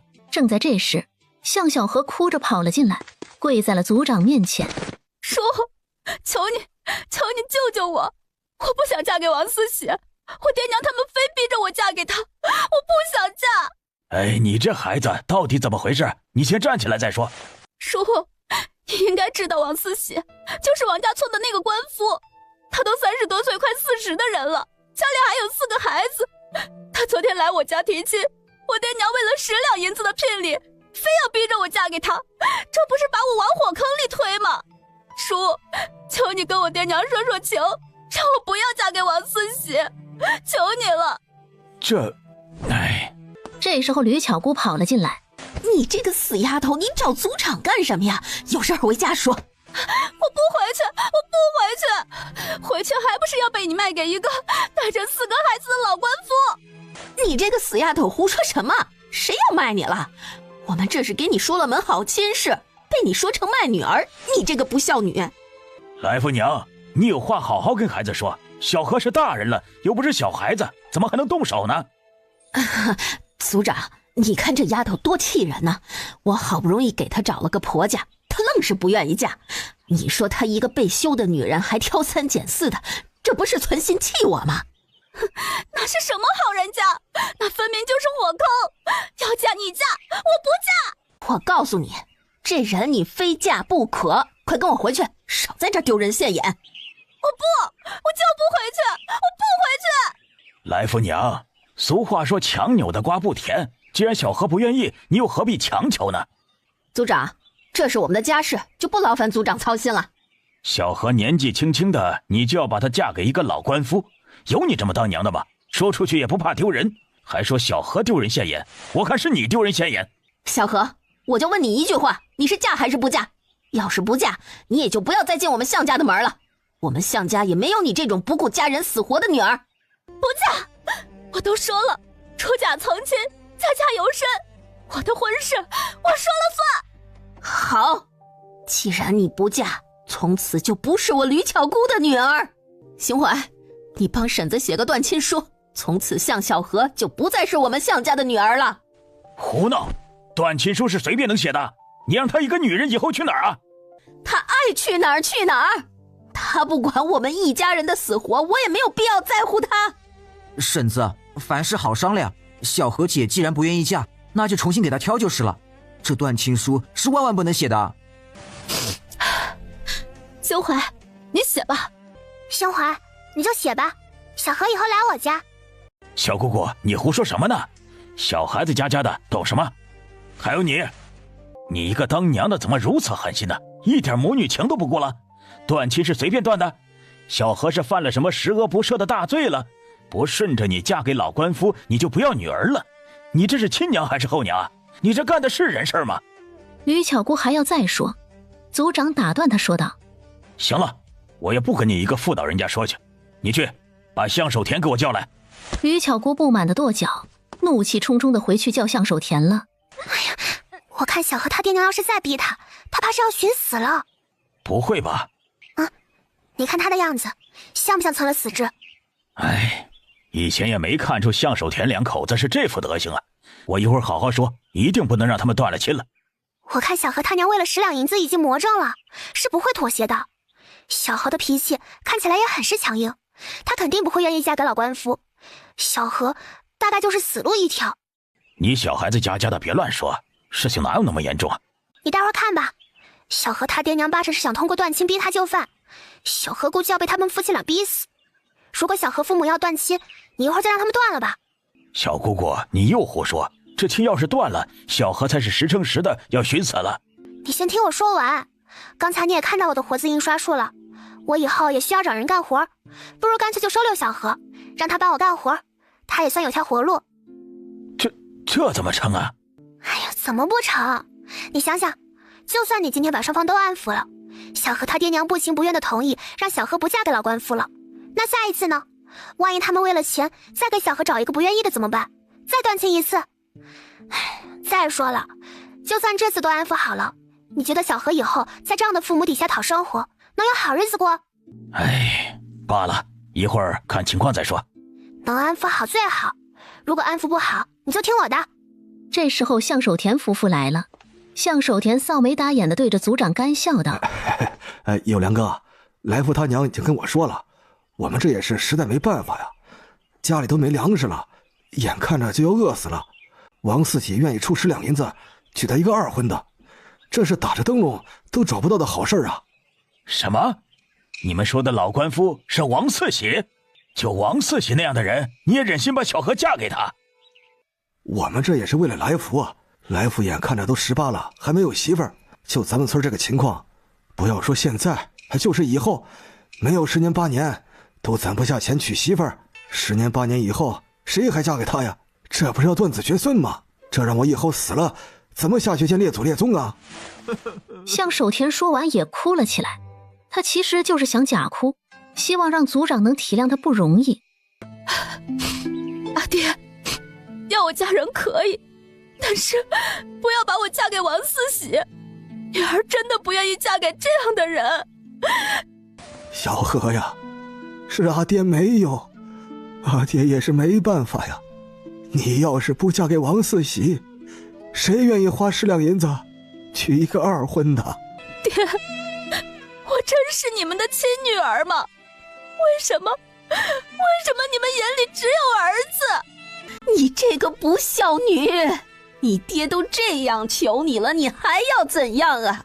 真要逼死你爹娘，你才甘心吗？是我要逼死你们，还是你们要逼死我？今天我就把这条命还给你们！说着他就往墙上撞去。这时候一直在墙边洗衣服的二壮上前一步一把拉住了他，但由于惯性，他的额头还是碰到了墙，不过不是很严重。你傻不傻呀？为了这点小事就寻死觅活的不值当。姑婆，这怎么会是小事？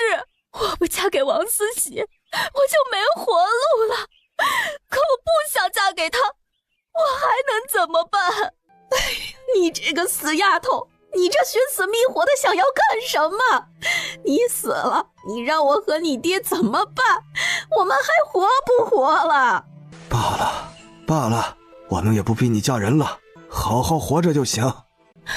老头子，你……我们就这一个女儿，不能眼看着她真活不下去啊！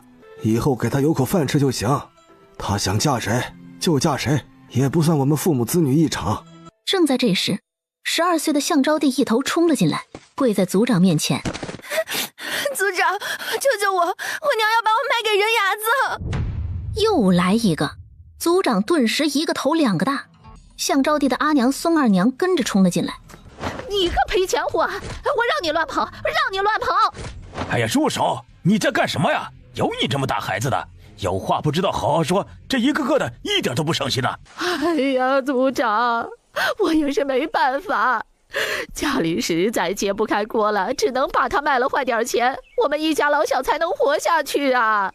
族长，我不想被卖，我爹那么疼我，他肯定不同意的。我娘就是趁着我爹去桃源村做工，想卖了我。族长指着孙二娘骂道：“你想干什么呀？我向家的女儿是你说卖就能卖的？咱们向家村在逃荒的时候，再苦再难都没卖过孩子。孙二娘，你想干什么？你想造反呢？满屯要是回来见不到了招娣，到时候不打断你的腿呀！行了，别说了，你要是敢卖了招娣，满屯回来我就让他休了你。”孙二娘不敢再说话，只能恨恨地掐了一把向招娣。我知道大家都难，我已经想到法子挣钱了。这样吧，小何和招娣先来我家做工，我一天给他们25文钱，管吃。真的？去，嫂子，你还真信呢？他一个小孩子能想到什么法子挣钱？还25文工钱，有个5文我都谢天谢地了。好啊，是你说的，那我就给招娣5文钱一天，管他吃，你可别后悔啊！这有什么好后悔的？我巴不得他不在家吃呢，还能给金宝省点口粮。好，就这么办。有良，跟他们说说。这小姑姑确实有赚钱的法子了，她发明了活字印刷术，也就是说，她以后想印什么书就印什么书，比别人要快很多。只要书卖了出去，就能赚钱。真的？以后小何和招娣就给我干活，小何一天25文，招娣5文，管吃。哎，小姑姑，你不能这样啊！小何一天25文，招娣怎么才5文啊？这不公平！这不是你刚才答应的？我这不是话赶话说笑呢吗？小姑姑啊，你就大人不计小人过，就把我说的话当屁放了吧。行吧，我就大人不计小人过，不跟你计较了。小姑婆，你只要给我一口饭吃，我不要工钱都可以。你胡说什么？谢谢姑婆，我跟小何姐一样，只要管我吃饭就行。死丫头，胡说什么呢？你不要钱，不管家里死活了。行了，你们也别说了，不管是谁，只要来我这儿干活，我多给一天25文。那小姑姑还要不要人啊？你看我行不？我啥都能干，或者我家盼弟也行啊。他年纪小，你给个5文也成。小姑姑，还有我和我家来福都行。刚开始可能要不了那么多人，而且这是印书，大多数人都要识字才行。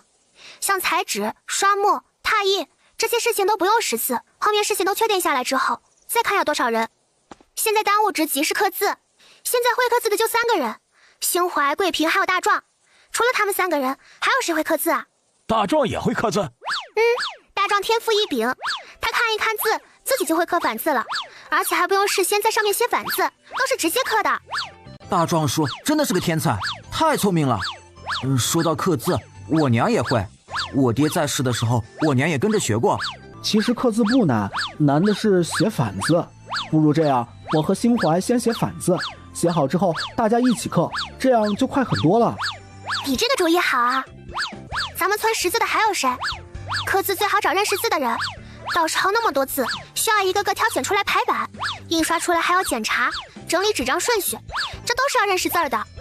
洪强是个大夫，自然识字，还有国栋、国良2兄弟会，好像就这几个了。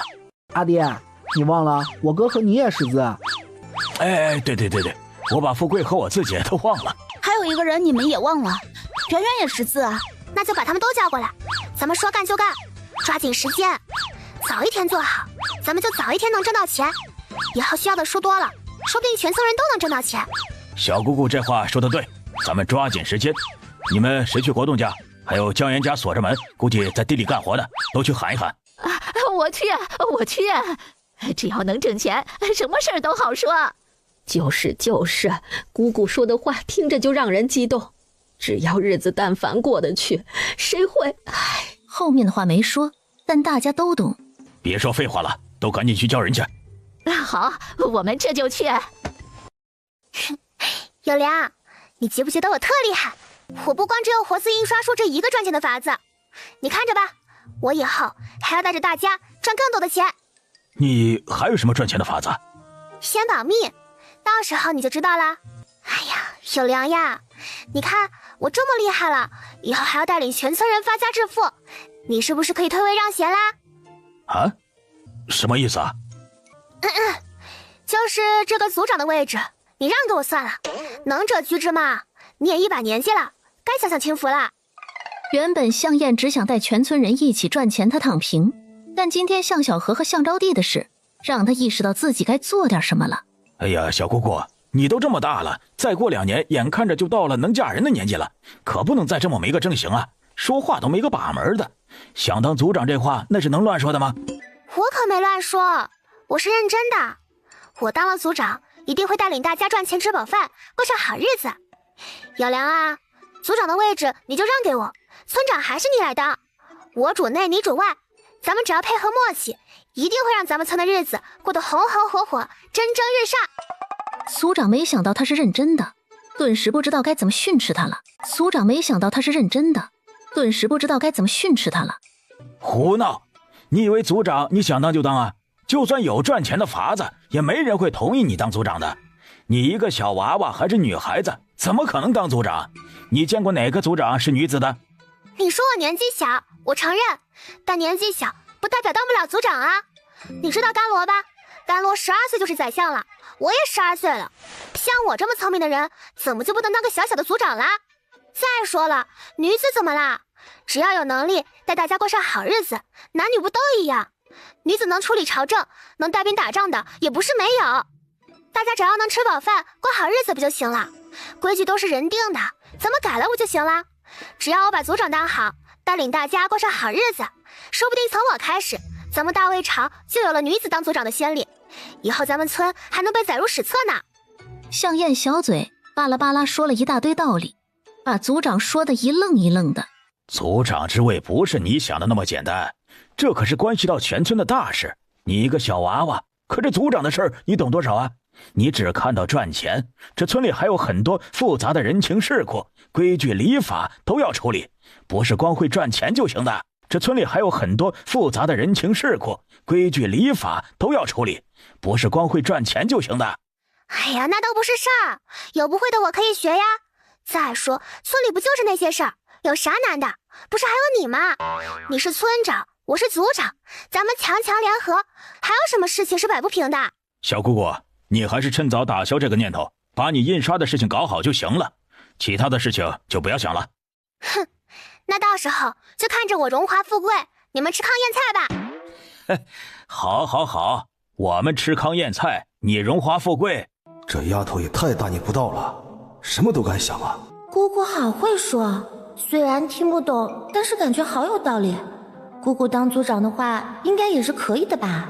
正在这时，江源最先来了。啊，四爷爷，吕奶奶说让我来太姑婆家，说有事商量。对，有好事，一会儿等人到齐了，我再跟你们一起说。没一会儿，吕巧姑、宋二娘回来了，身后还跟着富贵和国良。国栋和你红强叔呢？哦，家里只剩了一点粮食，我哥说不够2人吃了，地里的活也不多了，他就让我一个人干。他跟村里的二牛阿满几个人去新庄镇要饭去了。至于红强叔，我们没找到。族长叹了一口气，每年村里都要出去一些人要饭，他这个族长当的失职啊。小姑姑发明了活字印刷术，有了这个法子，以后就有了进项。小姑姑的意思是想请你们过来印书。活字印刷术，你看一遍就明白了。我来，小姑姑你歇着。向心怀把刚才排好的版又融化了，再重新排版印刷了一遍。啊，这真是活字啊！一个一个能取下来，不用再整版的雕刻了，这省了多少时间，多少功夫啊！有了这个，咱们就比别人快多了，想印什么就印什么，还能节省不少成本呢。叫大家来就是为了这件事儿。咱们镇刚好在2个县城交界处，2个县城的书铺都可以卖我们的书，咱们只要价钱低，他们肯定会买咱们的。太好了，以后咱们再也不用为吃饭发愁了。哎呀，这法子太妙了，肯定能赚钱。姑姑，你真是太厉害了！以后啊，咱也能过上好日子喽。族长看着大家兴奋的样子，此刻他不得不承认，这个小姑姑确实有本事。篆刻的工具现在只有4套，大壮、心怀、富贵和江源，你们4个现在就开始动手，先按照《论语》的顺序往下刻。国良、富贵还有有良，你们明天过来。国良，记得你哥回来了，让他明天也来。小何和招娣后天再来。我现在就出发去买裁纸刀、篆刻刀这些工具。至于工钱，都先按25文一天，管吃。以后要是挣得多，我再给大家涨工钱。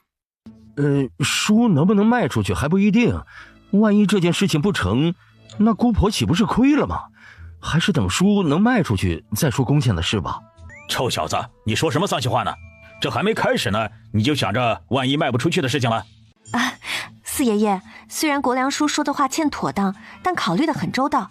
要是太姑婆真挣钱了，那我们厚着脸皮再拿工钱也不迟啊。圆圆说的对，我们先把书做出来，只要卖出去了，万事都好。要真卖不出去了，咱们也没关系，都是自己人。你们说的对，先做出来东西再说。小姑姑，你和二壮赶紧去买东西吧。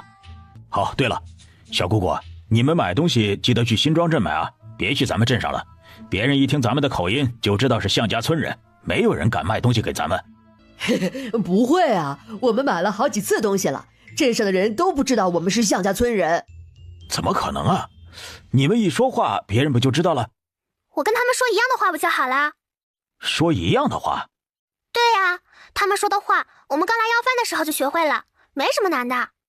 哎，你这丫头本事真是不得了。哼，怎么样，我厉害吧？族长是不是该让给我当啦？想得美！你看着，这族长之位，我迟早要坐上去。哼！向燕和二壮到了镇上的书铺。老板，这总共多少钱？1354文。啊，这么贵啊！少点吧，老板。嘿嘿，你这小童，不准备让家里人抄书了，改让家里人雕版了。老板，你还记得我呀？超叔挣钱太慢了，我准备试试赚快钱呢。超叔你还嫌弃慢？钱都在苦树上长着呢，让我听听你准备怎么赚快钱呢？哪有挣钱的法子跟别人说的呀？你当我傻呀？行吧，看在咱俩投缘的份上，就给算1350文吧。才少4文，老板你也太抠了吧！1300文吧。哎，你这小童，你打劫呀？别看你买了这么多，我只挣你30文，你开口让我少54文，切，不行不行，亏本的买卖我不做，1350文最低价了。我还想替我家里人问问抄书的事情，你需要抄什么书？哪个书的价格最高？需要多少本？那可多了，4书5经基本都缺，楚辞也需要，孟子缺的最多。哦，还有易经。抄书当然是越厚的书越贵。老板，楚辞多少钱呀？你要印刷本还是手抄本啊？印刷本多少钱？手抄本又是多少钱？印刷本当然要贵一些了，一本2400文，手抄本只要2000文。那《论语》呢？这个便宜一些，只要2两银子。好吧，帮我拿一本楚辞印刷版的，和之前的一起算，给我便宜个上百文，没问题吧？上百文？你把我卖了好了。你年纪太大，没人要。切，你这小娃娃呀，长得倒是好相貌，可惜只长了一张嘴。一共3754文，给你算3720文吧。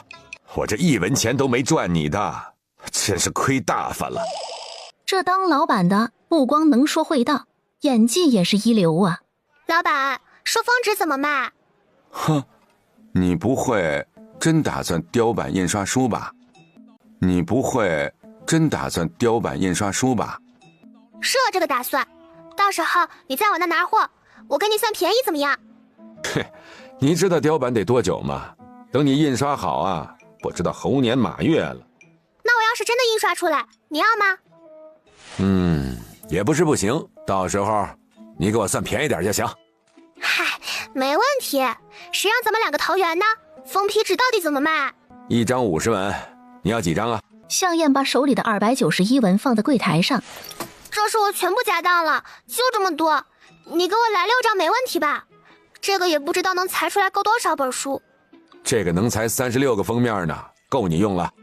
哎呀，今天真是亏大发了，我给你的都是最低价，你出去可千万别跟别人乱说啊。哎呀，放心，我绝对不会对别人说的，下次再来照顾你生意啊。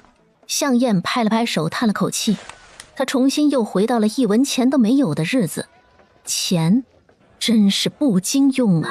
进了院门，众人看到二壮怀里的小牛犊，脸上满是惊讶。哎呦，这是哪儿弄来的小牛犊子呀？哎呀，这牛什么品种啊？这看着不像是家养的呀。就是啊，二壮、姑婆，快跟大伙说说。我和姑姑在，我们在林子边上砍柴呢，就看见这头小牛在草地上，母牛不知道去哪儿了，我们2个就赶紧抱着小牛跑回来了。族长一听就知道向燕在骗人，肯定是上山去了，还不让二壮说。但这丫头无法无天，实在管不了，他也懒得戳穿。这就是咱们向家村的第1头牛了，咱们村也有牛了。有了这头牛，以后咱们的书就可以用牛拉着去卖了。对，这头牛就是老天爷专门送给姑婆的，咱们村呀要转运了。杏怀说的对，这是个好兆头，咱们村的人呢肯定会越过越好。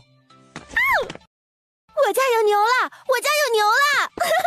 这小牛犊子刚生下来，没有牛奶喂呀，这没奶可不行啊。我记得李家村有户人家养了牛，之前母牛怀孕了，算时间正好下了小牛犊，可以去问问能不能买点牛奶回来。那就好，母牛的奶一般都有多余的，要是能卖了赚钱，庄户人家肯定是愿意的。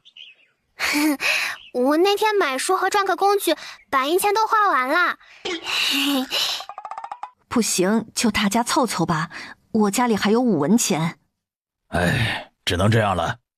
去家里取铜锣，一会儿直接到祠堂门口。听到铜锣敲响，大家放下手里的事情，都赶来了祠堂门口。今天叫大家过来，其实没什么大事，就是小姑姑在山上捡到了一头小野牛，刚才大家也看到了，才出生不久，没有牛奶。我们商量的结果呢，是去李家村养牛的人家买。可是小姑姑的钱花完了，只能跟大家抽钱了。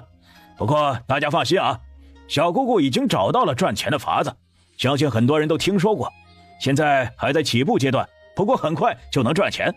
过不了多久就要请很多人做工，到时候咱们至少靠着小姑姑的赚钱法子不会饿死。相信很多人都听说过，现在还在起步阶段，不过很快就能赚钱。过不了多久就要请很多人做工，到时候咱们至少靠着小姑姑的赚钱法子不会饿死。那啥时候需要人呢？我正打算明天带着媳妇儿和孩子去新庄镇要饭去呢。是啊，我家面缸也快空了，正打算去要饭呢。你们要去也叫我一起啊，路上也好有个伴儿。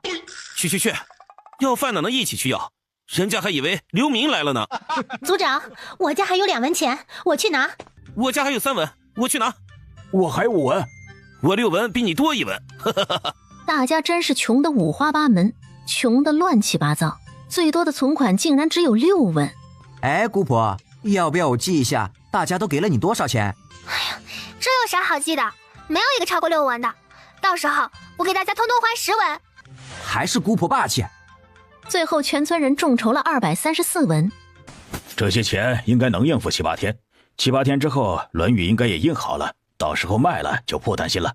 这些钱应该能应付7、8天，7、8天之后《论语》应该也印好了，到时候卖了就不担心了。感谢的话我就不说了，我在这里承诺，一定会带着大家过上好日子。印刷书只是赚钱的开始，我还有好多赚钱的法子。等书卖了钱，我一定会把大家的钱还上，还会带着大家一起赚更多的钱。以后咱们不用再去要饭，不用再为吃穿发愁，我会让大家都住上新庄大瓦房，让孩子有书读，老人能安享晚年。大家只要跟我一起干，我绝对不会让大家失望。咱们一起努力，把咱向家村变成10里外乡最富裕的村子。向燕的话说的大家热血沸腾。说得好，姑婆，我们相信你。我们以后就靠你了。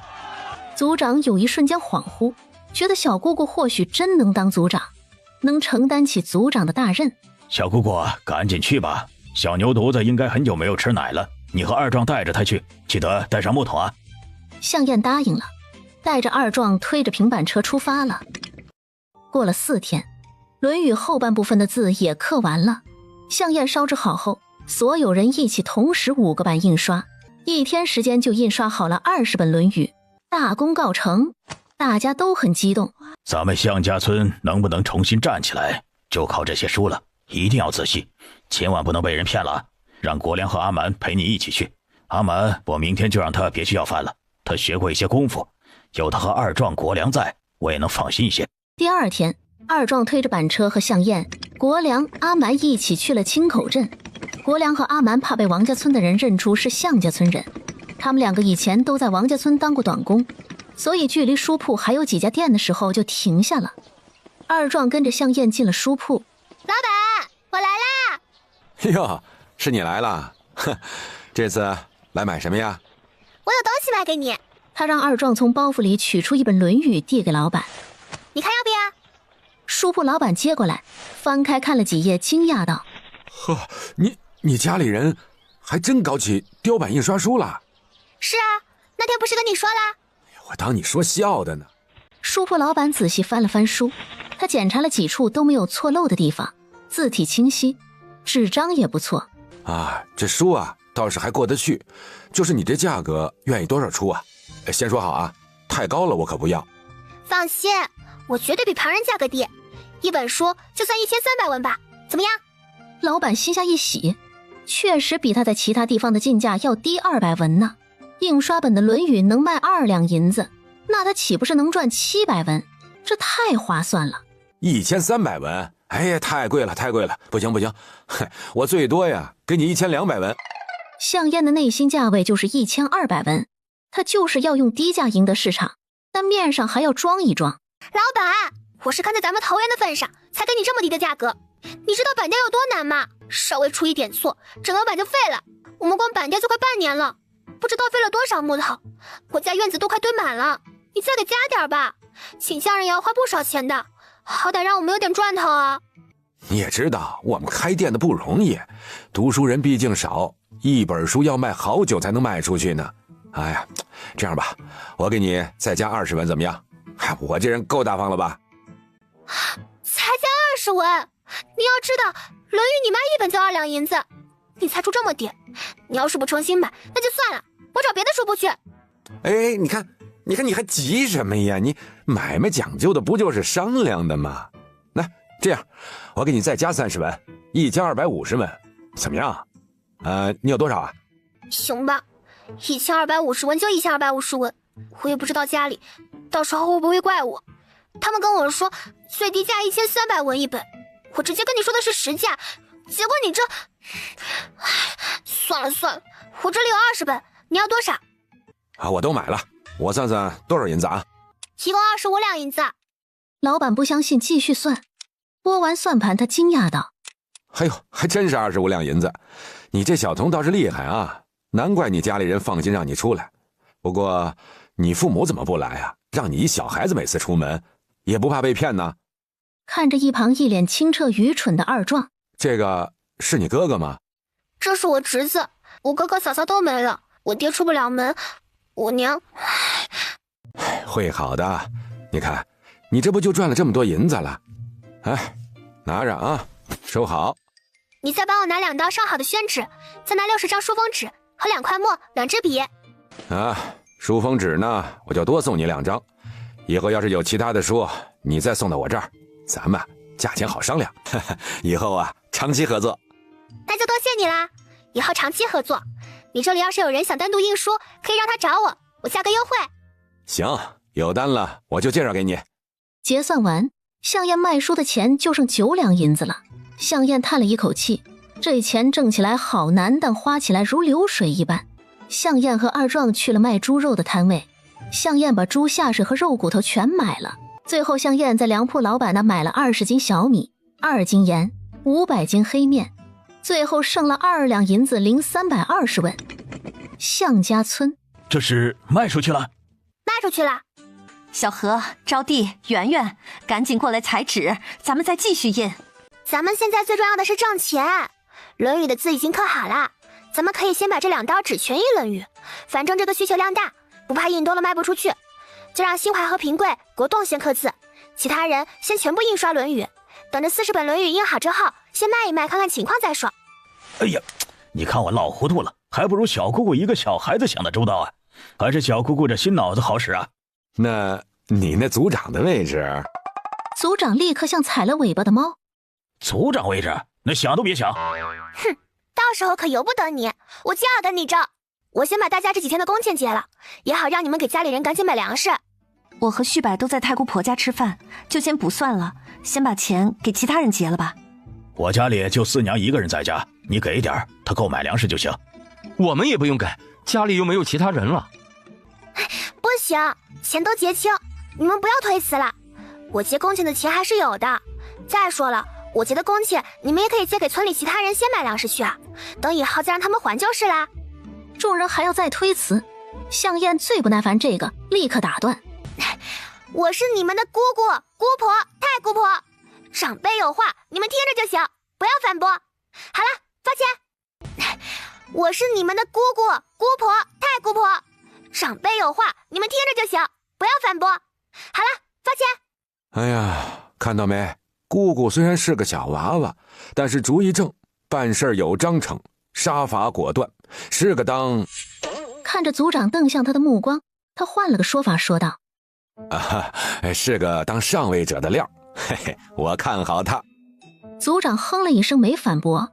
除了招娣和小何拿了175文钱工钱，其他人都领了225文钱。向小何把钱递给了向守田道：“阿爹，拿着，赶紧去换粮食吧。”好，咱们终于有钱买粮食了。你姑婆是个有能耐的，好好在你姑婆家干，娘以后再也不逼你了。向小何笑着点了点头。正在这时，王四喜又来了。嘿嘿，小何妹子，你也在啊？哎呀，四喜兄弟也来了呀！先坐。嘿嘿，说你叫我四喜就好。我要是和小何成亲了，你就是我岳丈，咱们2个怎么能称兄道弟呢？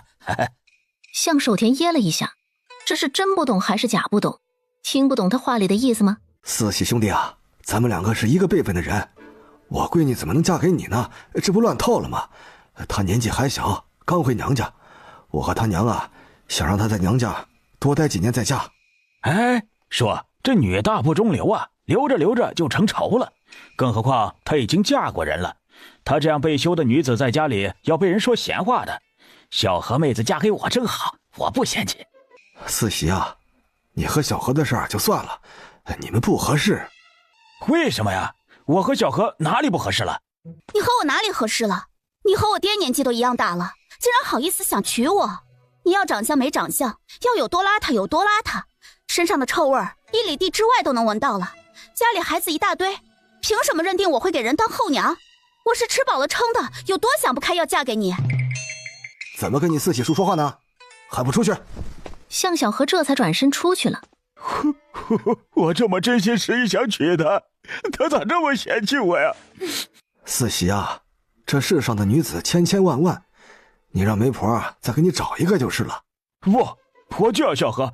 说你把小何许配给我吧，我给你加钱，15两行不行？不是钱的事儿，你也看见了，小何他不愿意呀，我们也没办法呀。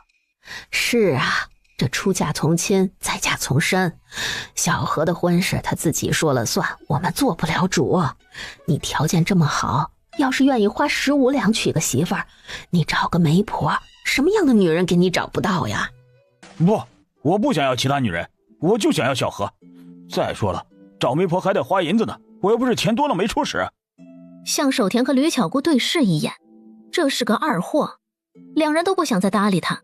说闪，我还会再来的，我一定会让他回心转意的。我下回好好拾掇拾掇再来，小何肯定会看上我的。王四喜哭得两眼红肿，一副蔫蔫的样子，耷拉着脑袋往回走。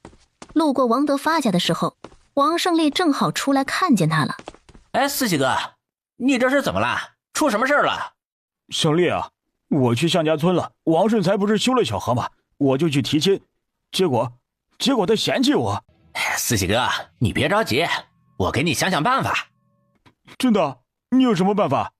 他们向家村要是去外面，必然经过咱们村，咱们就在村的路口上设个路障，只要他们从咱们村经过，咱们就跟他们收过路费。要是不给也行，除非他们愿意让向小何嫁给你，这样向小何在他们村里就待不下去了，只能嫁给你了。这不太好吧？嘿，咋了？难道你不想娶向小何了？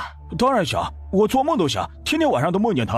哎呦，还天天梦见？梦见和他干什么了？还能干什么？就是梦见和他。两人的话不堪入耳，想到梦里向小何的模样，他恨不得现在立刻就能娶了他。于是王四喜毫不犹豫地答应了王胜利的办法。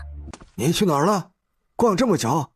我不是去逛了，而是去找人去了。找人？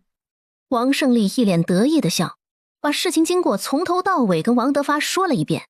这倒是个办法呀。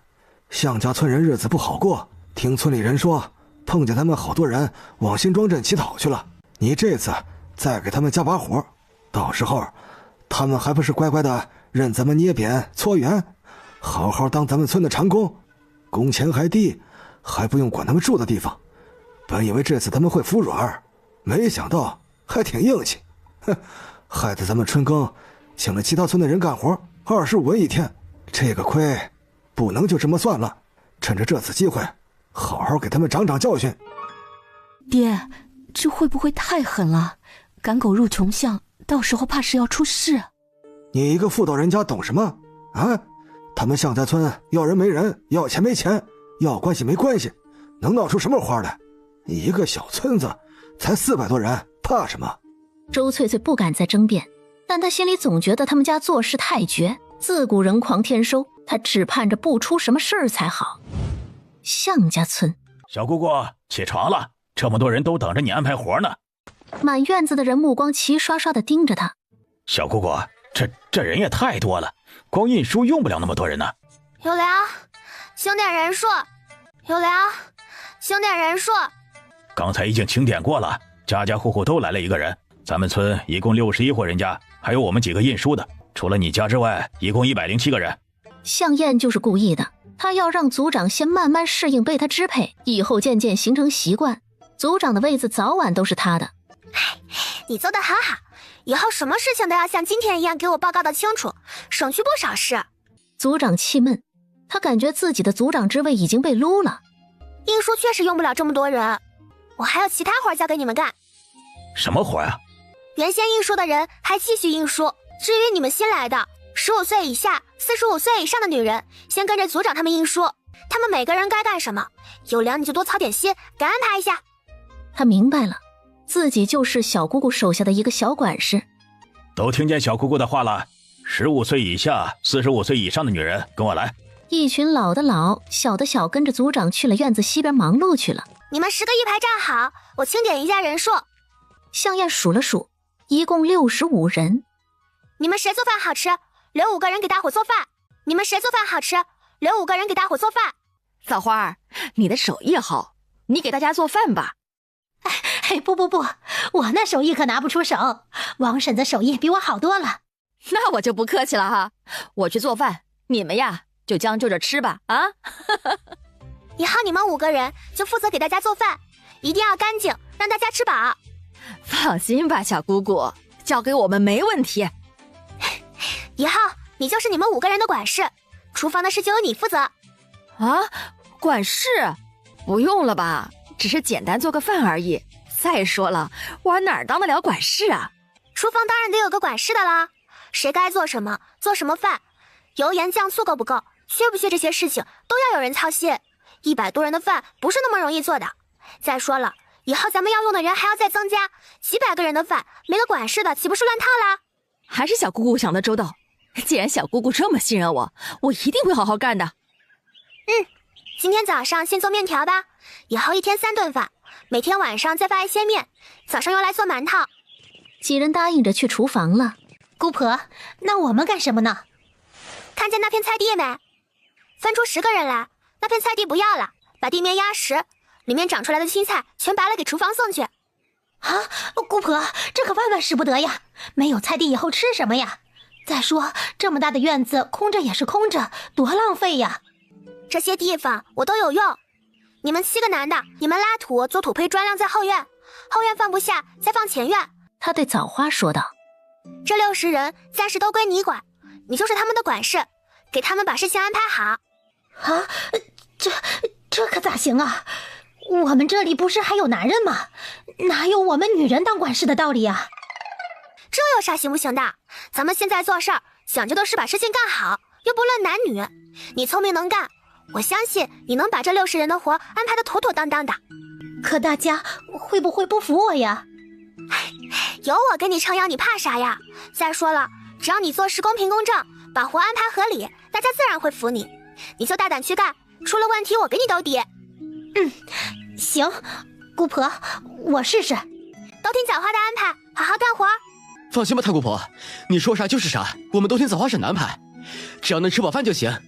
嘿嘿，不对啊，太姑婆，你让大家做这么多土坯砖干什么？难不成你要盖房子？还能干什么？当然是烧青砖，盖青砖大瓦房住啊。什么？小姑姑，你刚才说什么？再说一遍。盖青砖大瓦房住。不是，前一句你说了什么？前一句不就是烧青砖？对，就是这一句。你说你要烧青砖，你真会烧青砖啊？对啊，这有什么难的？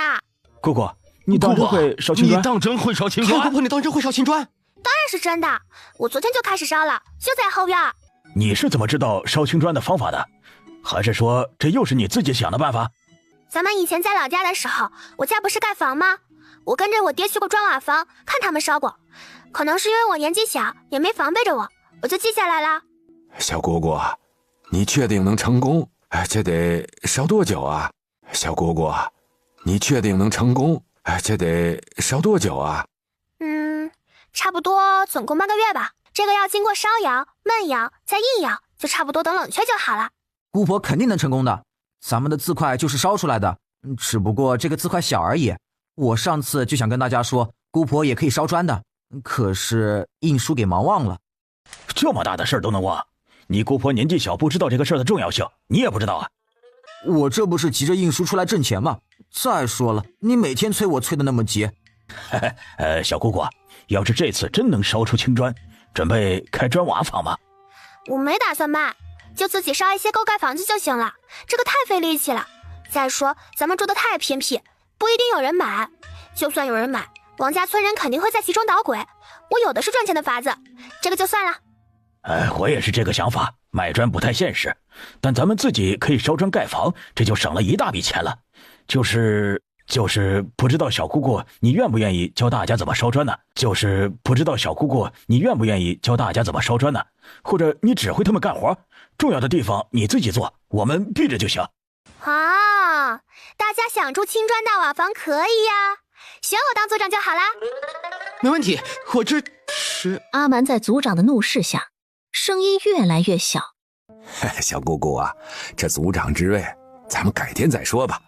你先把青砖烧出来，做出点功绩出来，大家才能信服你不是？等以后你再长大点啊，有的是机会当组长。那行吧，那就以后再说。这烧砖是头等大事，还是得选2个人轮流看着。是啊，这活可不能停。印书的人有点多了，让栓子他娘和狗剩他娘2个负责烧火吧。嗨，我们年纪大较少，晚上正好可以看着烧火。连嫂子说的是，我俩保证火会一直烧得旺旺的。就这么办吧。好了，都散了吧，该做什么就做什么去吧。你们做土坯砖的来这边，我告诉你们该怎么做。麦穗他爹向有根满脸愤恨地跑了进来。哎呀，组长，王家村那群人越来越过分了，他们竟然在他们村口设置路障，不让咱们过呀！说是要过可以，要么交10文过路钱，要么让小何嫁给王四喜。你说这不是欺负人吗？王家村这群人还要不要脸了？这跟强盗有什么区别？路又不是他们的，凭什么挡着不让咱们过？组长，咱们这次不能再忍了，要不然以后他们只会越来越过分。就王四喜那样的货色，还敢肖想小何家，真是恬不知耻啊！王家村欺人太甚，大家跟我抄家伙，咱们跟他们拼了！对，跟他们拼了，大不了鱼死网破。站住！我一个组长还没发话，你们就这么没脑子的跟人去干仗去了？出了事情怎么办？让家里人还活不活了？难道咱们就这么算了？谁说就这么算了？凡事都要商量个对策，冲动行事只会坏了大事。咱们眼看着日子要好起来了，跟他们拼命，他们死了，咱们能落到什么好处啊？组长说的对，咱们马上就能翻身了，每天有钱挣，以后啊还要盖青砖大瓦房呢，犯得着跟他们拼命吗？但这事儿肯定也不能这么算了，任由他们拿捏。咱们这么多人，得好好想想办法，总归会解决的。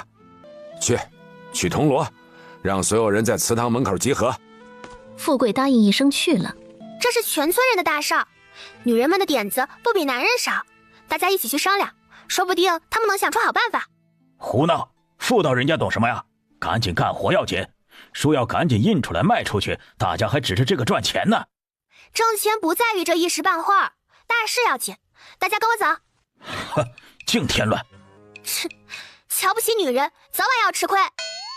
这丫头真是无法无天，她都无数次在心里抱怨这丫头的辈分怎么这么高，这要是小辈或者平辈，她好好训斥一顿。听到铜锣声，大家知道有事发生了，急忙往祠堂赶。组长把事情跟大家说了，人群立刻炸开了锅。叫大家来不是听你们骂人的，都想想办法，这件事情该怎么解决？是我连累大家了，我愿意嫁给王思喜。是我连累大家了，我愿意嫁给王思喜。这已经不是你嫁不嫁给王思喜的事儿了，这分明是王家村想拿捏我们，认定我们就得任他们摆布。就算今天咱们妥协了，以后指不定还想出什么招欺负咱们呢。组长说的对，咱们不能再让了，再让咱们就活不下去了。这除了跟他们拼了，好像也没有什么办法了吧？是啊，这也没其他法子。我有个办法。什么办法？打。这办法还用你说？你等我慢慢说嘛。我说了打，又没说真打。我的意思，咱们装样子。装样子？光脚的不怕穿鞋的，咱们就是那光脚的，要让他们以为咱们已经被他们逼得走投无路，打算跟他们同归于尽。你是说吓唬他们？对，就是吓唬他们。这倒也是个办法，也只能这么办了。一会儿咱们这样。王家村村口，你们说向家村人会怎么做呀？会答应把向小河那娘们儿嫁给王四喜，还是会乖乖的交过路费？哼，就向家村那帮穷鬼，穷的都要饭了，哪来的10文钱？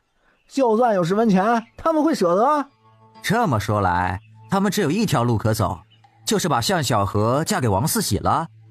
说起来，向小河这娘们儿长得真不错，嫁给王四喜太可惜了。要是让我先玩一玩，嘿嘿。五哥，我还没尝过女人是什么滋味，不如咱们到时候……对呀，咱们兄弟在这里出力，却让王四喜得了便宜，哪有这样的事儿？咱们先替他洞房，这不过分吧？哎，不过分，一点也不过分，这就当是咱们的酬劳了。他们正说得起劲儿呢，就听见远处传来一阵嘈杂声。他们站起身，就看见一群人黑压压的朝这边过来了。王三暗道不好，这是彻底把人逼急了。快跑！王家村的混子们这才怕了，顿时慌了神，都来不及拿凳子，撒腿就跑。别跑！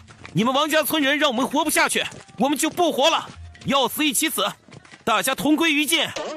王家村混子们一路狂奔回村，气喘吁吁地跟村里人大喊：不好了，向家村的人疯了，拿着家伙要来拼命。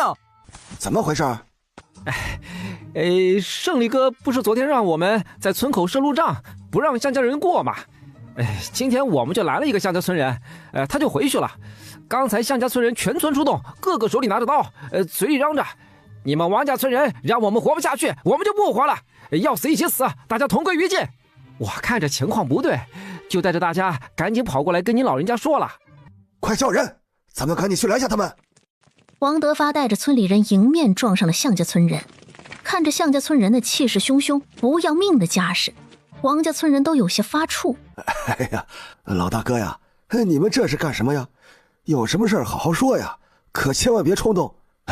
今天的事儿我已经知道了，是这几个混小子做错了事儿，我一会儿就让人加法伺候。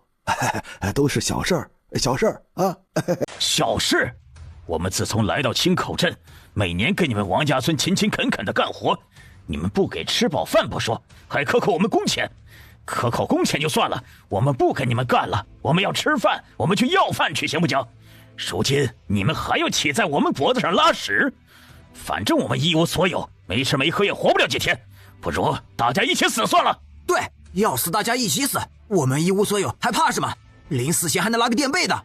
杀一个是赚，杀2个赚1双。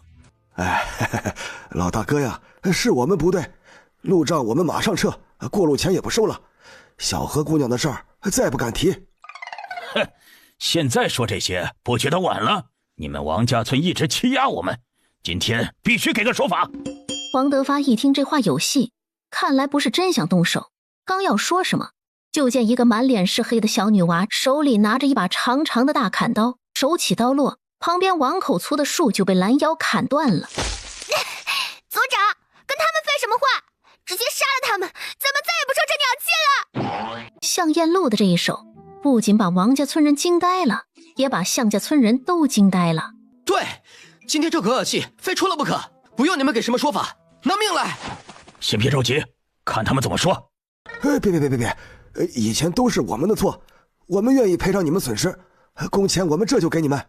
各位乡邻、劳烦各位等等，马上就好，我这就给你们拿钱去。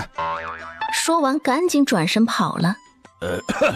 都别冲动啊，大家消消气，再给王家村人最后一次机会，只要他们这次把工钱给咱们结了，答应以后不再犯了，这事儿啊就算了。哼，他们要是再敢耍什么花招，我一个人就可以杀个七进七出。王家村人不敢多话，没一会儿，一个个乖乖的结了工钱。小丫头啊，你爹在我家一共干了18天，还剩180文没结啊，这是180文，你数一数。你是不是忘记了什么事儿呀？这话说的王德发一脸懵。啊，还有什么事儿啊？你忘了你孙子把我爹打昏迷的事儿了？我爹现在还昏迷不醒呢，你说该怎么办吧？这铁蛋儿一个小孩子能有什么力气？你爹舅怎么还没醒啊？你意思是我骗你了？没，我哪儿敢呢？他从口袋里摸了半天，掏出来2两银子。这2两银子就当医药费，怎么样？2两银子，2两银子能干什么？医药费都不够，还有营养费、误工费、精神损失费，我也不多要你的，10两银子吧。10两太多了，8两银子行不行？我身上就带了这么多。8两就8两，下不为例。王德发心里恨得咬牙切齿，他在口袋里又摸了半天，一共拿出8两银子给了香艳。罢了，这次事情就这么算了，我们也不是得理不饶人，咱们毕竟离得近，还是和睦相处的好，你说是吧？你说的是，咱们2个村啊，确实该和睦相处。这一场，向家村人大获全胜。说，咱们就这么算了？算了，哼，他们跟咱们能硬刚，我不信他们还能跟官府硬刚不成？哦，叔，你的意思是让盛远哥和盛新哥抓了他们？哼，抓什么抓？还有1个多月，不是要收麦子了？到时候交多少税粮，还不是你盛远哥和盛新哥说了算？到时候就看这帮穷鬼拿什么交，咱们给的那点钱够他们吃到下手都不错了。嘿嘿，还是叔你主意多。我王德发的便宜是那么好占的？哼，咱们走着瞧吧。姑婆，你真是太厉害了，还真的让你算准了。王家村的人不仅怕了我们，还把之前的工钱都结了。要是以后选族长，我绝对支持姑婆。还有我也支持太姑婆当族长。太姑婆，你刚才露的那一手太厉害了，你的力气怎么那么大？难怪你跟二壮能进山打猎呢，简直太厉害了。你们是不是巴不得我不当族长，好给他腾位置是吧？没有，族长，你总有老的那一天，等以后小姑姑不就正好可以接替你的位置吗？族长没好气地瞪了他们一眼。这是民心所向，嘿，你这儿气也没用。你们这是嫌弃我了是吧？哎呀，我这把老骨头确实不中用了。哪里啊，你这身子骨硬朗着呢，就是当族长有些年纪大了，12岁正长。你想当族长啊？没门儿！岂不知老头子内心已经松动了。小姑姑年纪虽小，但是谋略、胆识样样不缺，还能带大家挣钱，实在难能可贵。晚上后院，马香莲和郑美芳看着烧火。你说小姑姑这印书能挣多少钱呀？养着咱们这么多人，会不会亏本啊？我算了一下啊，这1个月下来，光工钱就得80多两呢，还不算吃喝。这算下来的话，1个月怎么着也得100两银子了吧？啥？100两？这么多呀？你不说我都没有想到这儿。我只顾着高兴咱们能够吃饱，还能够挣钱了，没考虑到小姑姑要花这么多的银子呀。哎呦，这小姑姑心善，明明用不了这么多的人，为了全村人都能够有口饭吃，把大家都留下来干活了。哎，但这长久下去可不行啊，咱们也得替小姑姑着想啊。是啊，我愁的就是这个，这么大的开销，不知道卖书赚的钱够不够。要不咱们明天问问族长，他总归是知道的。你说的对，明天咱们就问问族长。屋里向燕也在算账，一刀纸可以印20本，《论语》能卖25两银子，扣除笔墨纸砚、松香、蜂蜡这些成本，还有人工钱和吃饭钱，能挣多少钱呢？最差我也能到手400多两吧，太开心了！到时候那些购物清单都能一一实现了。姑姑啊，什么事这么开心啊？咱们要发财了！真的？咱们请那么多人来，又发工钱又管吃喝的，真能挣钱？当然是真的。姑姑啥时候骗你啦？朵朵想了想，还真是，姑姑从来没骗过她，不由得也跟着高兴起来。天一亮，向燕几人就出发去新庄镇卖书去了。族长，我算了算，咱们这110号人1个月就得80两工钱，小姑姑还得管大家吃喝，也得好些钱呢。这1个月算下来还不得100两啊？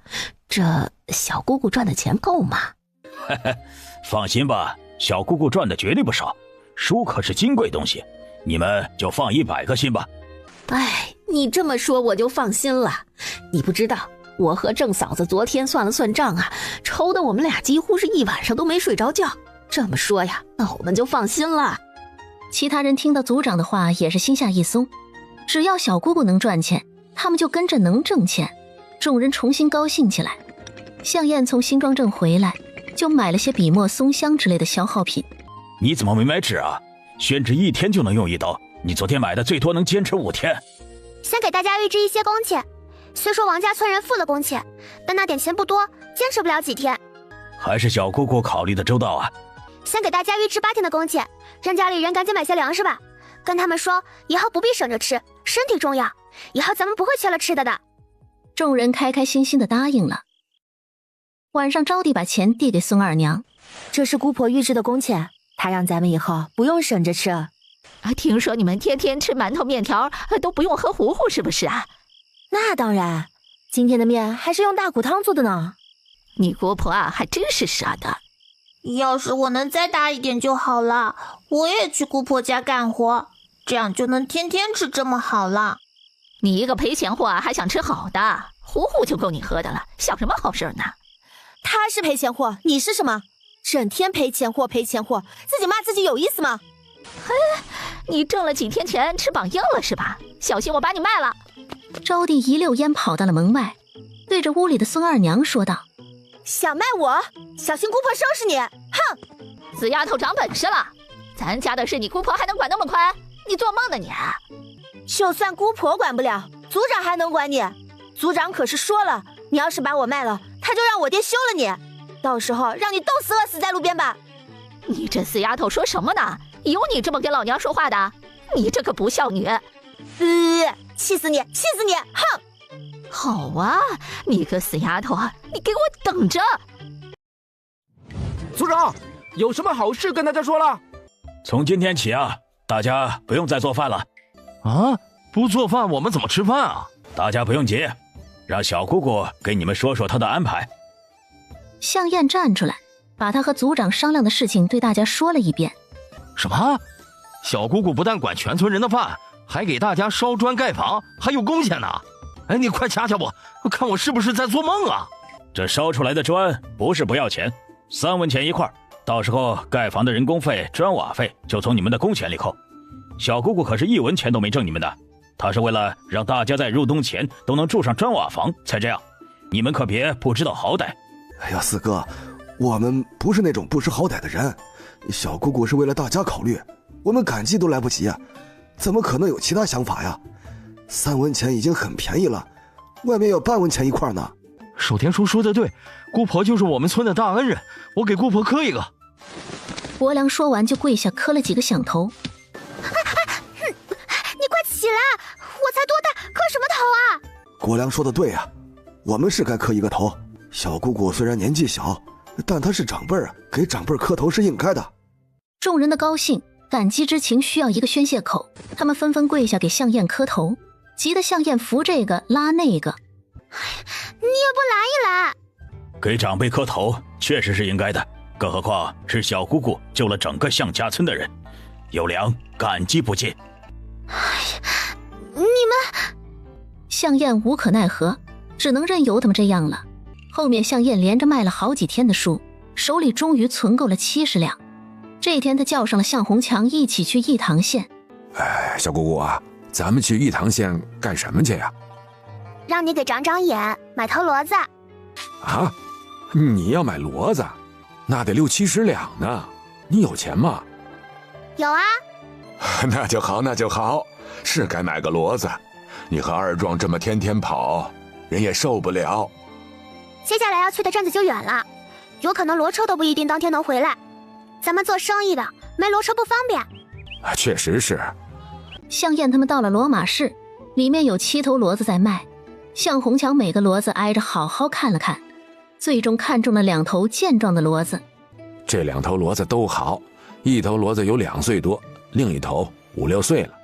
向燕分别问了价格，2岁多的是一个老头在卖，他说70两不二价；另一头是个青年人在卖，要价68两。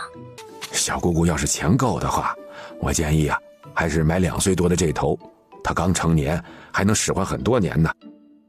向燕也是这个意思，一番唇枪舌剑之后，最终以69两的价格拿下。哎呀，你这小娃太会看价了！要不是家里急用钱，我不会把这么好的骡子卖了。你们以后要对它好点，多喂些草料。放心吧，老伯，我们买了回去，肯定会好好对它的。他们又在市场买了个车厢套上，不能让书淋到雨。骡子和车厢一共加起来73两。红强，你会赶车吗？哎呀，我也不会赶车。哎呀，这下可怎么办呢？我会呀。你啥时候会赶车啦？我天天看钱爷爷赶车就会了呀。向燕盯着他看了半晌，要不让他试试，说不定老天爷给这个傻子开的天窗就是赶车的天赋呢。二壮直接把车赶到了门口。骡车？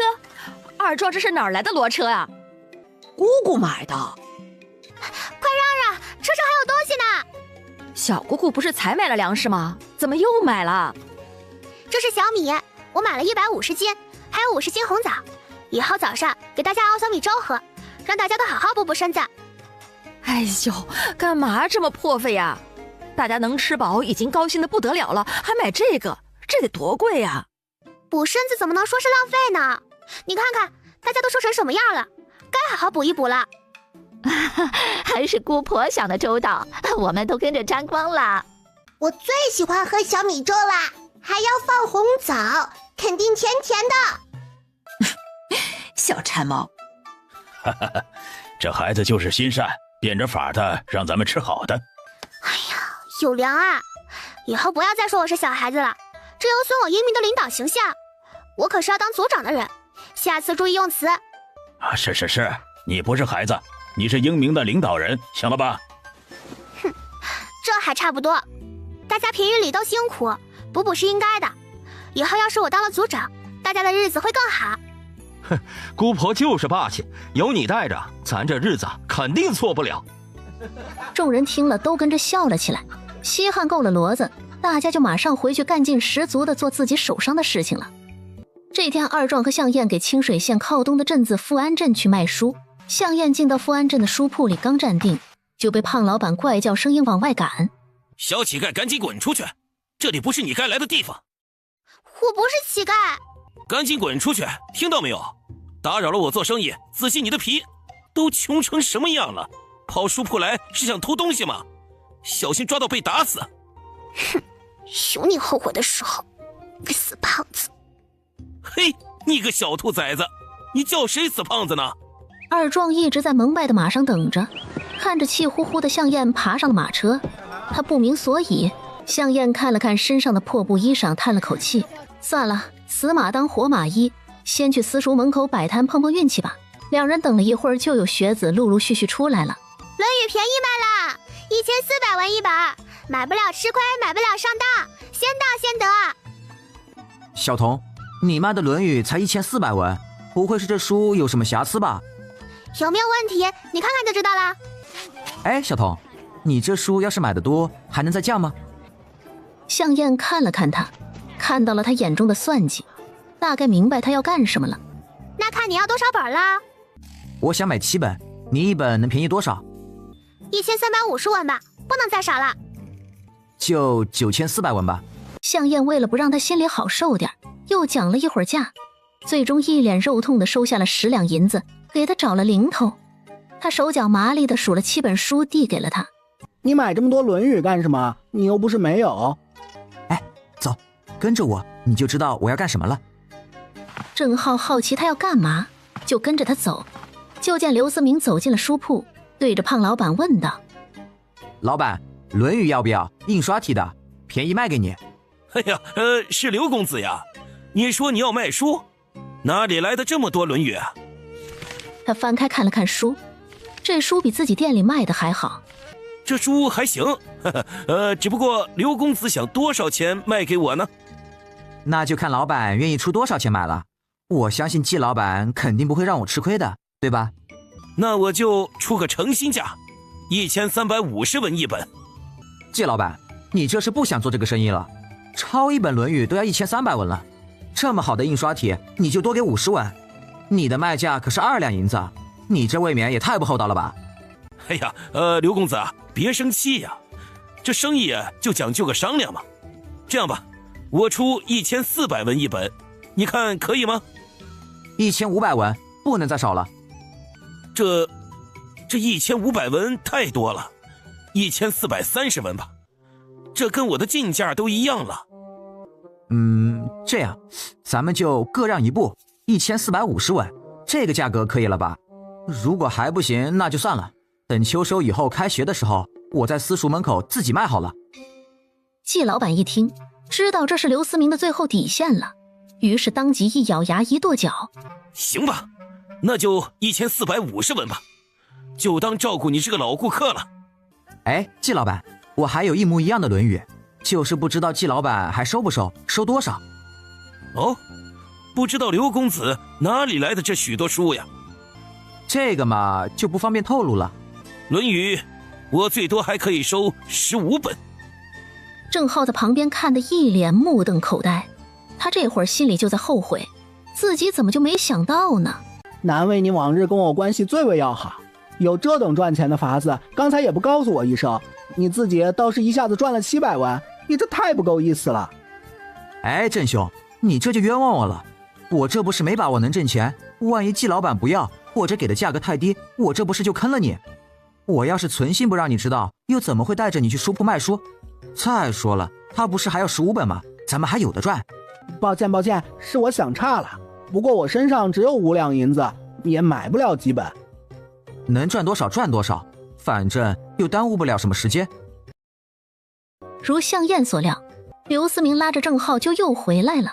老板，我再买7本《论语》。我要3本。两人直接输了钱递给向燕，向燕笑眯眯收下，然后把书递给了两人。这时候一个小胖子围了上来：你怎么在这里卖书？你这《论语》一本多少钱？1400文。1400文。小胖子一声怪叫，翻开《论语》看了看，这书看起来比自己的还好。他转身就想跑回家。郑浩和刘思明已经认出来，这个小胖子就是季老板的孙子。他立刻上前拉住小胖子聊天。刘思明立刻抱着两人买的书跑去了书铺。你放手，我跟你又不熟，你干嘛拉着我不放，还说一些莫名其妙的话？咱们虽说不熟，但都是在同一个私塾上课，也算是同窗了，互相认识，不是应该的吗？小胖子着急回家告诉爷爷，有人在私塾门口卖书，还卖得这么便宜。你们三字经学到哪里了？夫子布置了什么课业没有？你问这个干什么？我侄子不是在你们蒙学班吗？他经常记不清夫子都讲了什么，布置了什么课业，我替他好好问问，省得他回去老是挨打。你侄子是谁啊？这时候郑浩远远看见刘思明已经出现在巷子口了，于是郑浩也懒得跟小胖子说话了。算了，我不问你了，你回去吧。小胖子见状也懒得问了，还是正事要紧，他赶忙跑回家去了。进了店铺，就见爷爷正喜滋滋地摸着一摞书。爷爷，这书你哪里来的？爷爷，这书你哪里来的？刚才有个傻子卖给我的。哪个傻子？就你们甲班的刘什么来着？刘思明？对，就是他。爷爷，你这书多少钱买的？1450文，比我进货还便宜50文呢，也不知道他哪里搞到的。不过我估计他不知道行情，以为自己赚了，这不是傻吗？爷爷，这书我刚才在私塾外面看到有人卖，只要1400文一本。季老板的笑容瞬间僵住。你说什么？小胖子把在私塾外看到卖书的事一五一十说了出来。坏了，那小子肯定是知道我这儿的收书价，故意来赚这差价的。他越想越气，觉得自己被刘思明摆了一道。他立刻关门，拉着孙子跑到私塾外面看，结果看见摆摊的人竟然是早上他往外赶的小乞丐。他气呼呼上前翻了翻地上的书，果然和刘思明卖给他的书一模一样。喂，你小子卖一本多少钱啊？哼，你管我卖多少钱，就是不告诉你。季老板正待发作，就见2个学子急匆匆来了。小童，我买2本《论语》，我也要2本。他们都是给家里的弟弟或侄子买的，看到有这么便宜的书，他们赶紧回家拿了钱。你站一边去，别影响了我做生意。季老板气得吹胡子瞪眼，只能恨恨地看着向燕和2人交易。这时候刘思明和郑浩要回私塾了，2人看到季老板，心里暗叫不好。刘公子，你也太不厚道了吧！我还认为你为人光明磊落呢。季老板何出此言？我不过是正常卖书罢了。你是在这儿买的书，对不对？这书在这儿只要1400文，你却1450文卖给我。怎么是1400文？明明是1350文。他买的多，我一本书给他便宜了50文。刘思明瞪了向燕一眼，火上浇油。刘思明瞪了向燕一眼，火上浇油。刘公子，你就没有什么要说的？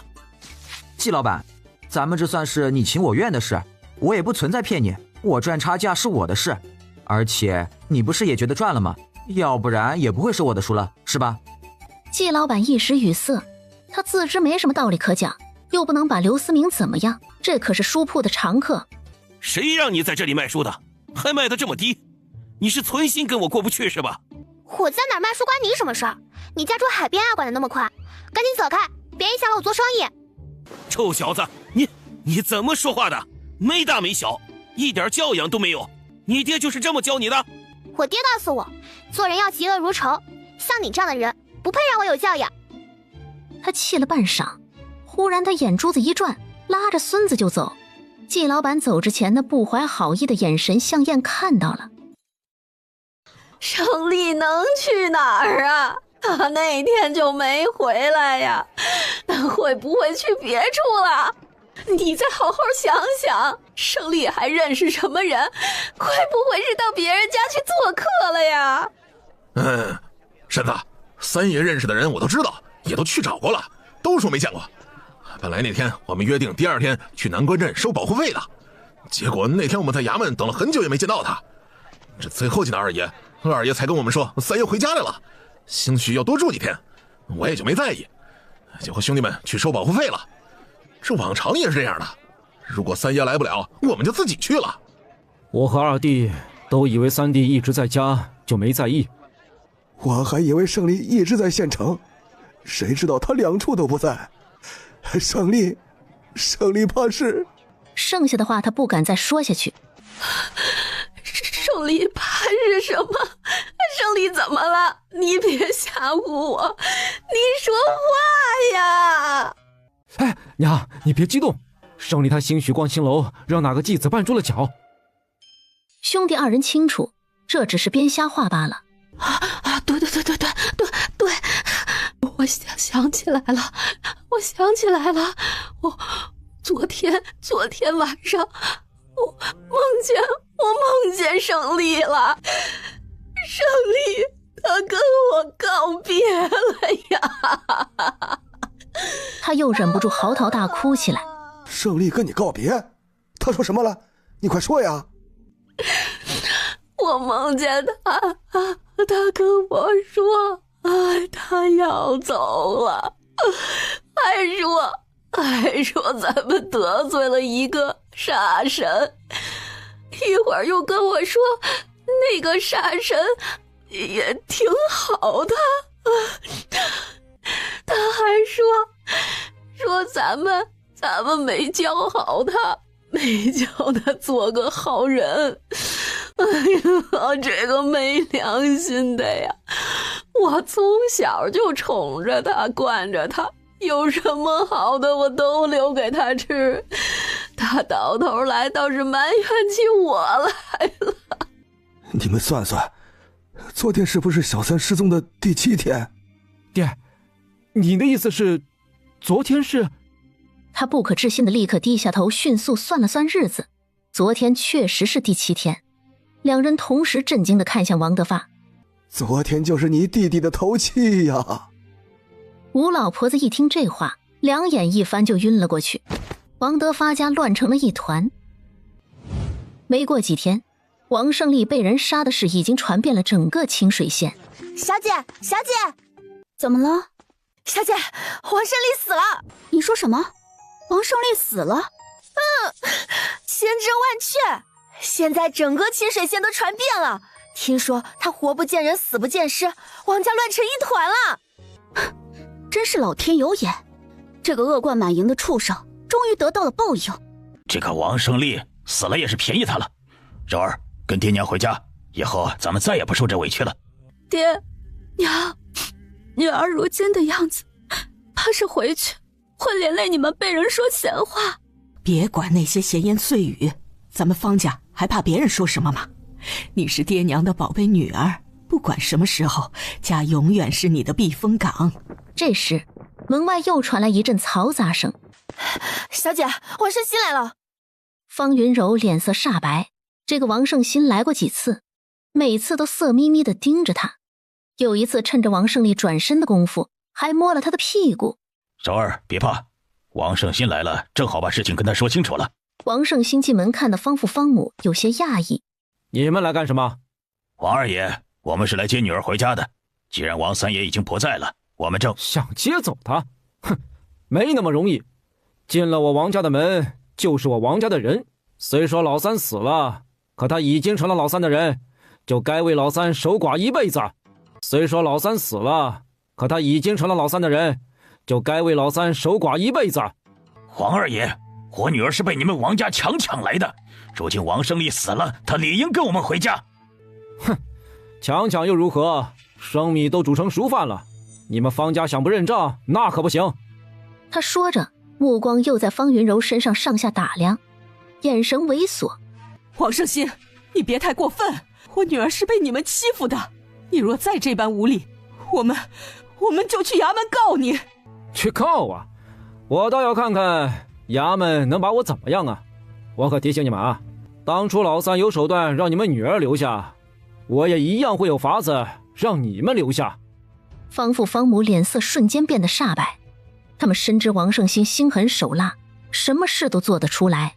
爹娘，你们走吧，女儿留在这里也挺好的，省得回去被人说闲话。听说你们还有个儿子在读书是吧？他话里的威胁意味明显，方父方母气得浑身发抖，又无可奈何。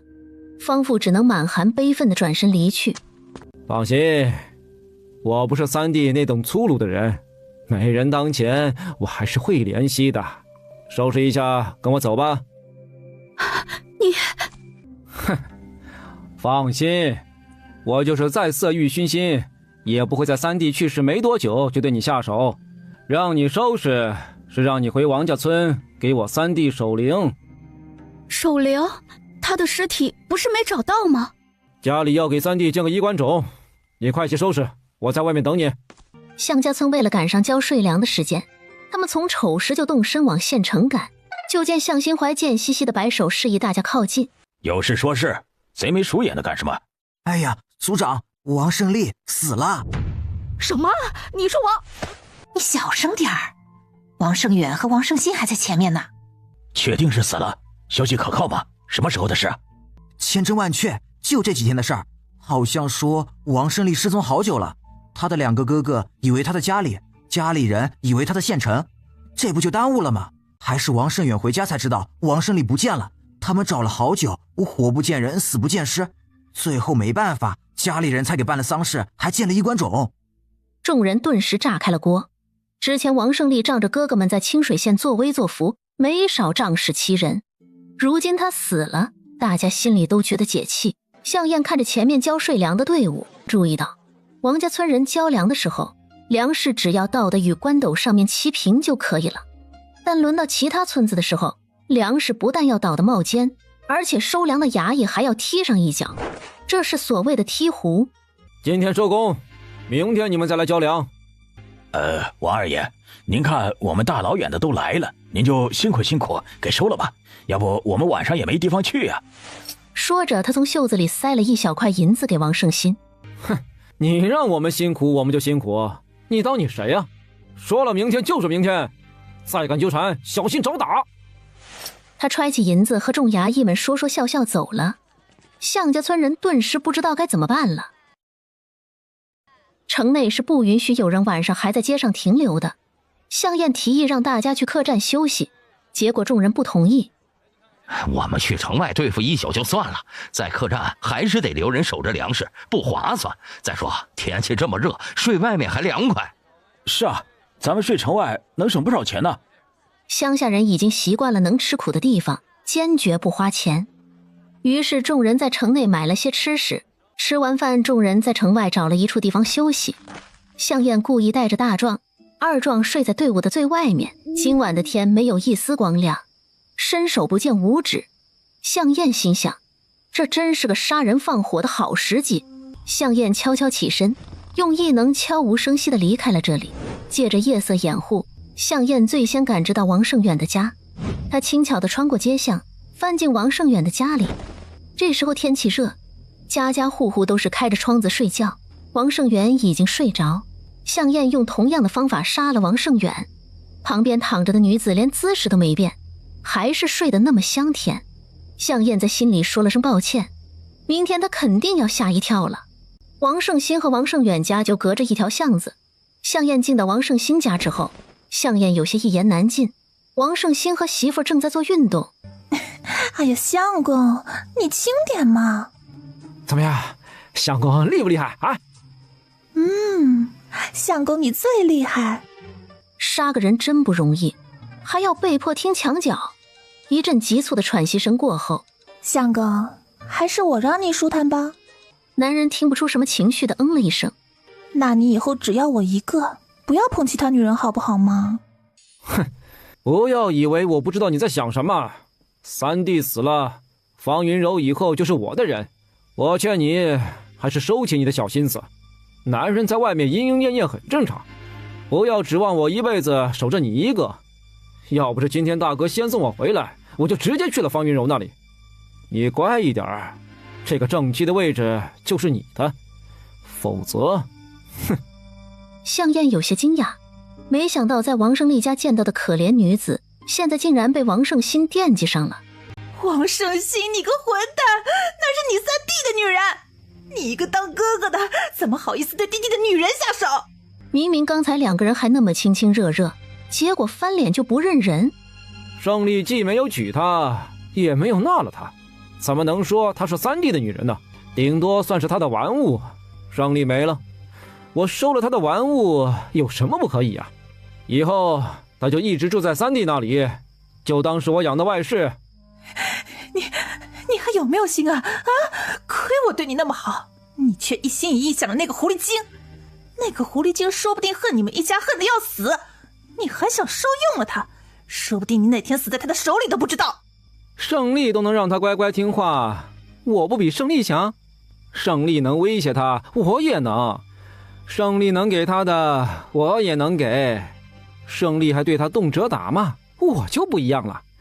我不但不打骂他，我还要对他好，小意哄着他，他早晚会顺从我的。再不济，我就把用在你身上的劲儿全都用在他身上，说服他。再不济，我就把用在你身上的劲儿全都用在他身上，说服他。你个混蛋，你怎么能这么对我？王胜新烦了，直接下床走出了房门。向燕听到声音，急忙躲在了屋子的另一面。王胜新在水井边打了一桶水冲洗，屋内的杜鹃哭得不能自已。向燕决定速战速决，放出紫霄藤瞬间就解决了他。王胜新太阳穴被穿透，片刻之后直直栽倒在地。房间里的杜鹃太伤心，哭得太投入太大声，没有听到外面的声音。向燕解决掉王胜新后，快速离开了现场。他小心翼翼地避开巡逻的守卫，回到城外众人休息的地方。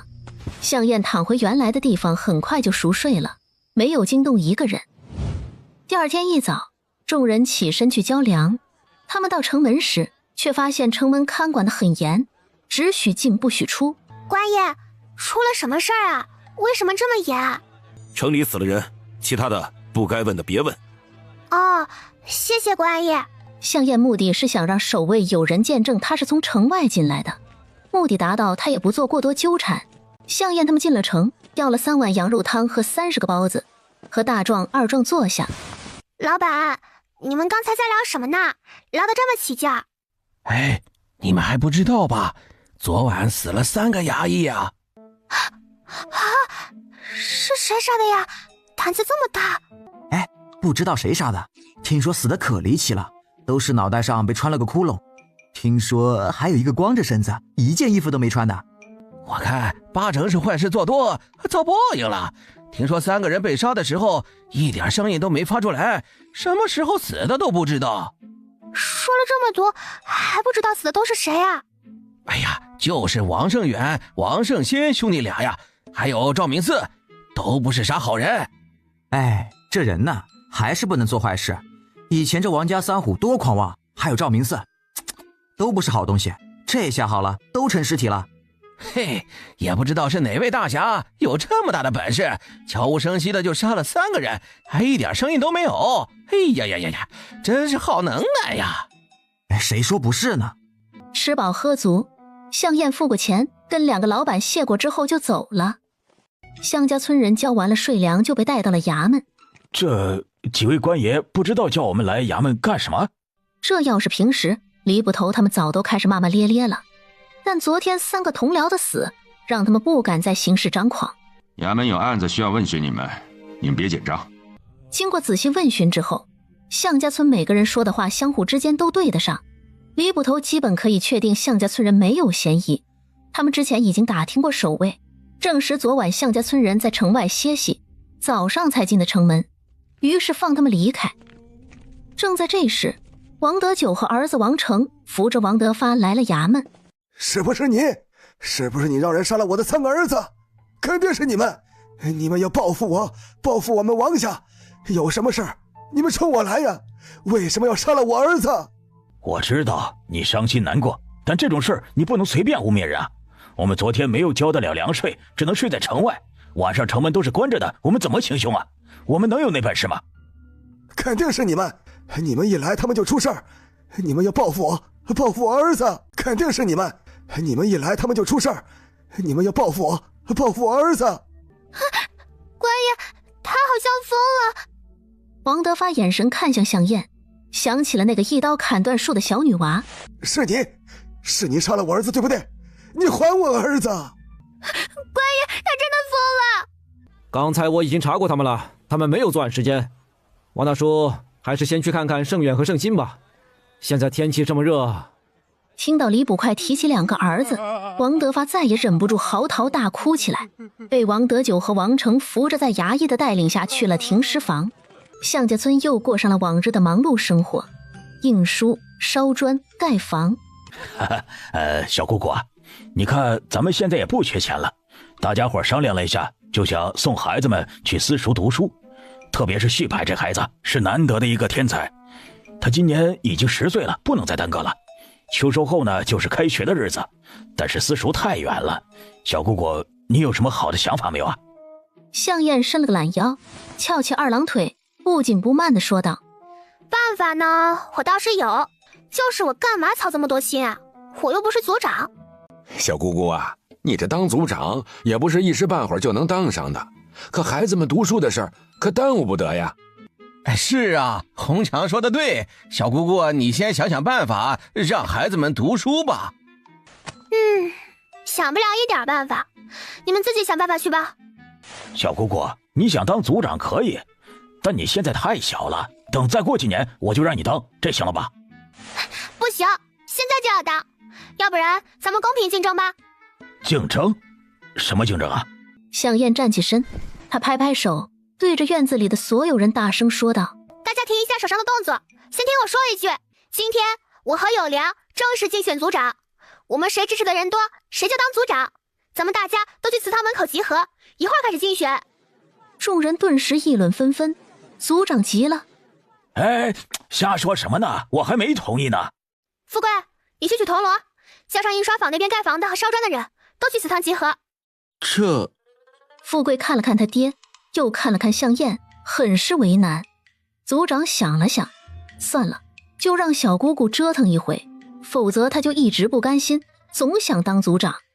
他就不信他当了这么多年的组长，还能输给小姑姑一个小丫头片子不成。1刻钟后，向家村男女老少都到了祠堂门口。一天天的就不消停，这不是耽误功夫挣钱吗？说吧，怎么竞选？族长的位置应该谁有能力带大家过上好日子谁来当，大家伙说是不是这个道理？是什么事？没看见族长脸都黑了吗？小姑姑一个女娃娃怎么能当族长呢？这说出去不是让人笑话咱们向家村没男人了吗？哼，女娃娃咋了？你瞧不上的女娃娃让你吃饱了饭，还挣了钱了，还要给大家伙儿盖青砖大瓦房呢。你要是瞧不上女娃娃，干脆啊，你们家不要在小姑姑家干活好了，也不用给你们家盖房了，你们靠着那么一点地吃饭吧，别沾小姑姑的光了。这能一样吗？族长本来就应该是男人来当。要我说，还是小姑姑当族长好，能过上好日子比啥都强。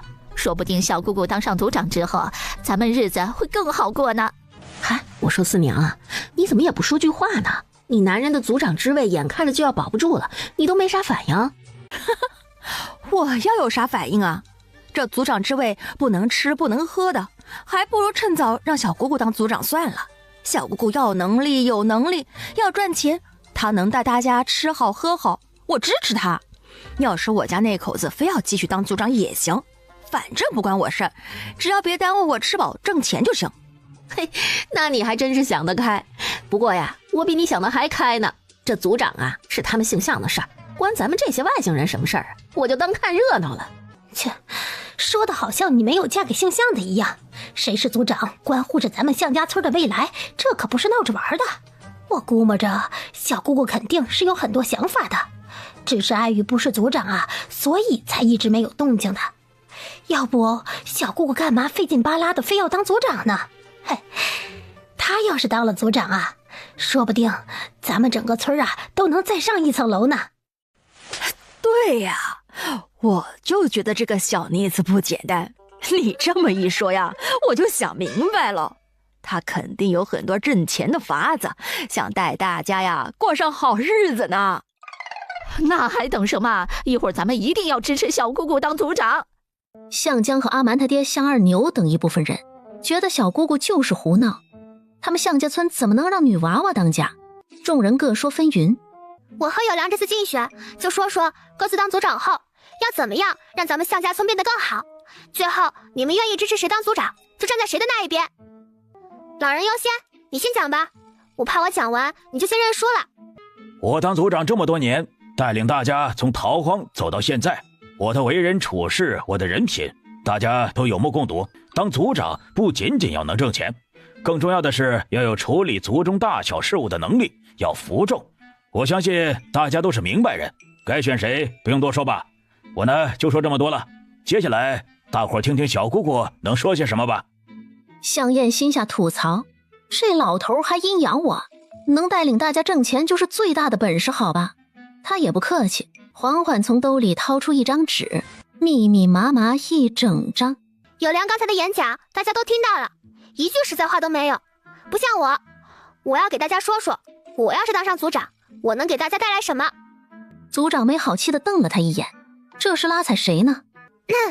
尊敬的各位来宾，各位侄子、侄女、侄孙子、侄孙女、曾侄孙子、曾侄孙女，感谢各位百忙之中来参加我的竞选族长演讲。我知道大家对我这么小，能不能当好族长一职存在疑虑，但我要说的是，自古英雄出少年，天才说的就是我这样的人。我的能力，我的天才，相信大家也看到了。我让大家从一无所有、穷困潦倒、家徒四壁、淫弱不堪、瘦骨如柴，再到如今的红光满面、衣食无忧、吃饱喝足，每天有钱拿，还即将让大家住上青砖大瓦房。但我要说的是，我要是当上族长，就不止于此，会让大家过上更好的日子。首先就是孩子们的读书问题，相信咱们村要是出几个读书人，对族中有什么好处自不用说，这是咱们向家村的第一件大事儿。我要是当上族长，并不打算送孩子们去镇上或者是别的村里的私塾上学。大家都有些不明所以，不送去私塾读书，那还怎么读书？我打算花高价请一个知识渊博的父子来给咱们村里的孩子教学，这样孩子们既不用跑远路担心没人接送，还能节省在路上来回浪费的时间。还有，我的想法是让村中的女孩子也一同读书。女孩子读书是浪费，她们又不可取。小姑姑，这不是胡闹吗？读书得花多少银子？咱们能供得起男娃读书都不得了了。是啊，还不如让他们照顾好家里，好让大人安心挣钱。女孩子念书怎么没有用了？我嫂子要不是读了书，那印刷排版剪字块的活她能行吗？几人顿时一噎。女孩子们读书不但可以明理，将来也是要做母亲的人，一个好媳妇儿，三代好子孙，他们培养出来的孩子也不一样。虽然他们可能是要嫁出去的人，但是这对咱们村的名声多好啊！你们想啊，将来别人提起咱们村会怎么说？他们肯定会用羡慕的语气说：哎呀，人家向家村跟咱们泥腿子可不一样，人家是工读人家，就连女子都饱读诗书呢。哎，你们想想这名声多好，就冲着名声，想嫁进咱们村的姑娘得有多少？将来这10里8乡的姑娘还不是任咱们选？再说了，咱们以后的印刷坊说不定还要扩大，识字的人当然是越多越好了，能多挣点钱不是更好吗？大家顿时觉得这主意不错。女孩子怎么了？必须让他们读书。除了读书的事情，接下来我再来说一下咱们的商业计划。人群中响起了一阵惊叹声和议论声，大家都被向燕的这些想法给震撼到了。没想到小姑姑小小的人竟然有如此多的奇思妙想。大家想想，如果我当了族长，咱们向家村的未来会多么美好！孩子们能读书识字，大家能有更多收入，用水不用再发愁，还不用担心野兽的威胁。现在支持我当族长的人就站到我这边来，有支持有粮的就站到那边。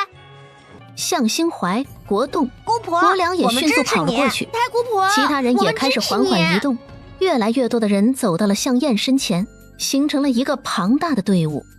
族长脸上有些挂不住，但也料到了这种结果，毕竟小姑姑真的是一个有能力有魄力的。最后他也走到了向燕那一边站定了。看到这一幕，朵朵和二壮他们率先欢呼起来，众人也跟着笑了起来。以后你是村长，我是族长，与官府或者其他村里的人打交道的事情你来处理，村里的事情我来，咱们两个这叫强强联合，咱们村会在我们两个的手里发扬光大的。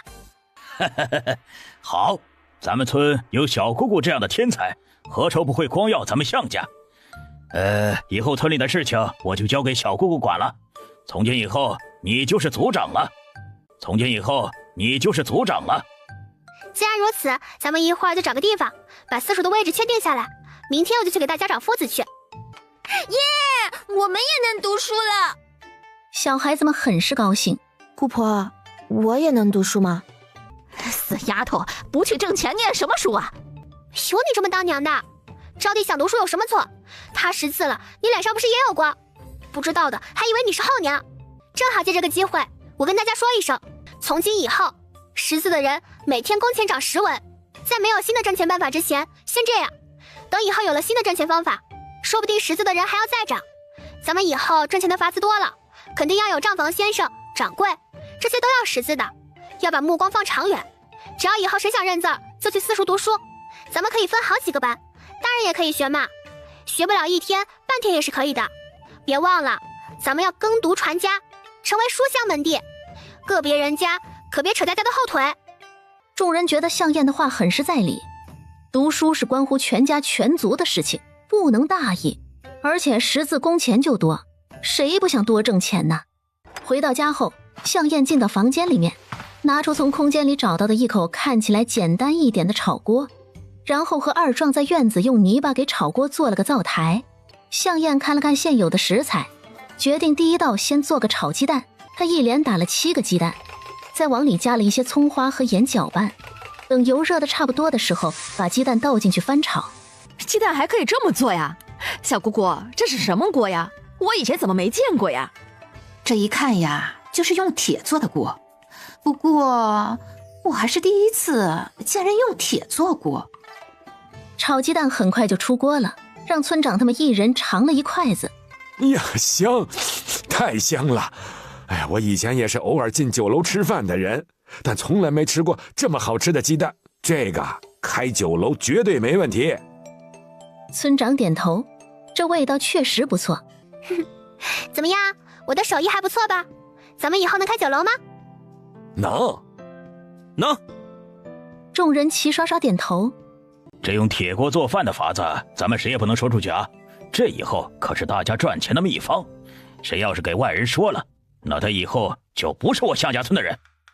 村长放心，咱们都不是傻子，不会告诉外人的。那咱们明天就进县城去找铺子吧。还是先开个书铺吧。酒楼我想开最高档的，只不过我现在手里没有那么多银子，等等再说吧。等以后有钱了，咱们再开个高档的吧。现在先开个小店也是好的呀。小姑姑的想法是对的，炒菜咱们是先例，这是独一无二的生意，咱们要做当然要做最好的，赚的是有钱人的钱，比小酒楼强多了。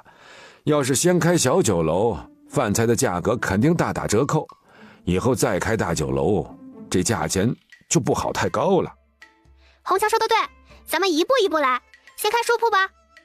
向燕把寻找书铺的事情交给了向江和栓子，让他们分别在义堂县和清水县找，他自己则想办法打听哪里能找个好的私塾先生。最后想到了青口镇的书铺老板，或许可以跟他打听打听消息。由于经常在他那买纸墨笔砚等东西，他和书铺老板已经相当熟悉了。书铺老板听了向燕的要求，想了半天人选，既要至少是秀才，还要教得好，还要在他们村里住下的，这不好找啊。突然的动作一顿，拍了一把自己的额头。我想起来了，有个好人选。真的？是谁呀？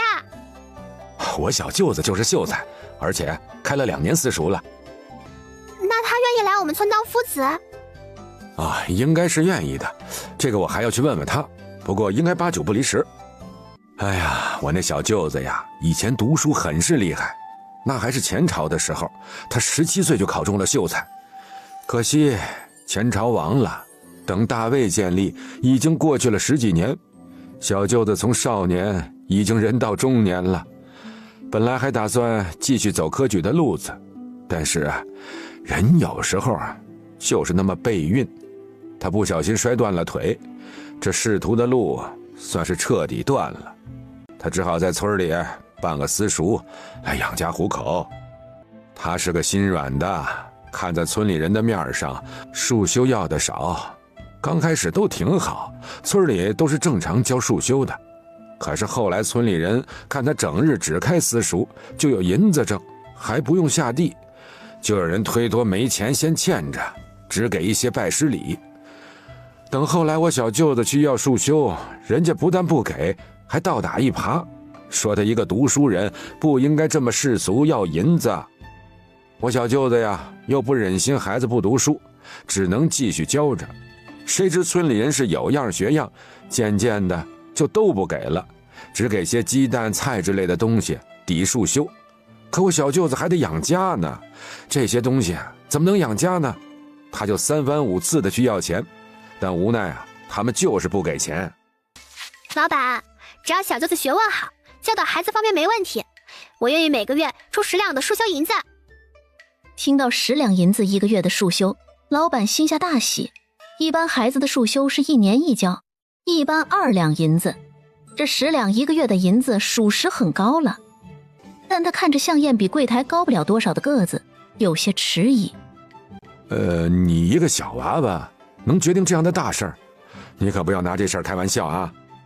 我当然不会拿这种事开玩笑，我们也是提前商量好的。咱们打交道这么久，我一直在你这里买纸又卖书给你，哪一次不是几10两的生意？还不是我一个小娃娃在干，什么时候出过岔子啊？书铺老板一想也是，这么久相处下来，他也看出来这小孩不是那等虚假不可靠之人，于是便不再追问。老板的话我自然是相信的，但夫子如何，我们村里人也要考察考察。如果小舅子愿意，我们可以先上几节课试试。不过我保证，要是小舅子以后真留在我们村里当夫子了，我们断不会出现不给束修的情况。哎，这么久了还不知道你是哪个村子的，我到时候去哪里找你啊？向家村，就说来找我们族长就可以了。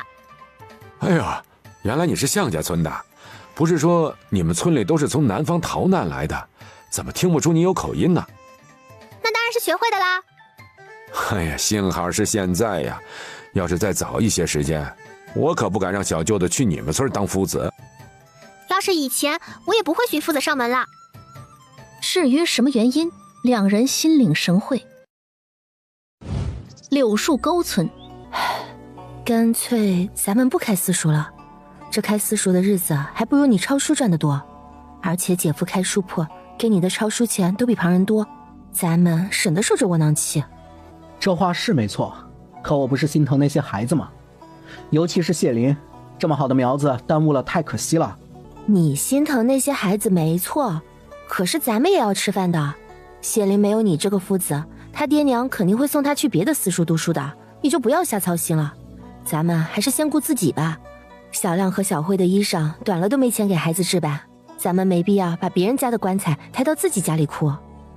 你容我再想想。正说着，书铺老板来了。姐夫怎么有空来家里啊？店里生意可有人照看着？哈哈，书铺关一天没事儿，我这不是有好事找你，就赶紧来了吗？有什么好事找我啊？书铺老板就把向燕要找夫子的事说了一遍。姐夫这话当真？这是自然，到时候咱们去向家村亲自去看看。明德，你的意思呢？谢明德还在纠结，安玉儿看到他的样子劝道：哎呀，相公，有这样的好事还纠结什么？你不为自己考虑，也要为小亮考虑。将来他是要走科举路子的，这得花多少银子？你忍心让小亮以后因为没银子断了前途吗？咱们家如今只有4亩薄田，勉强糊口，还不如租出去。你就专心当好你的夫子，有了每个月10两束修，咱们就衣食无忧了，以后还发什么愁？可是这些孩子……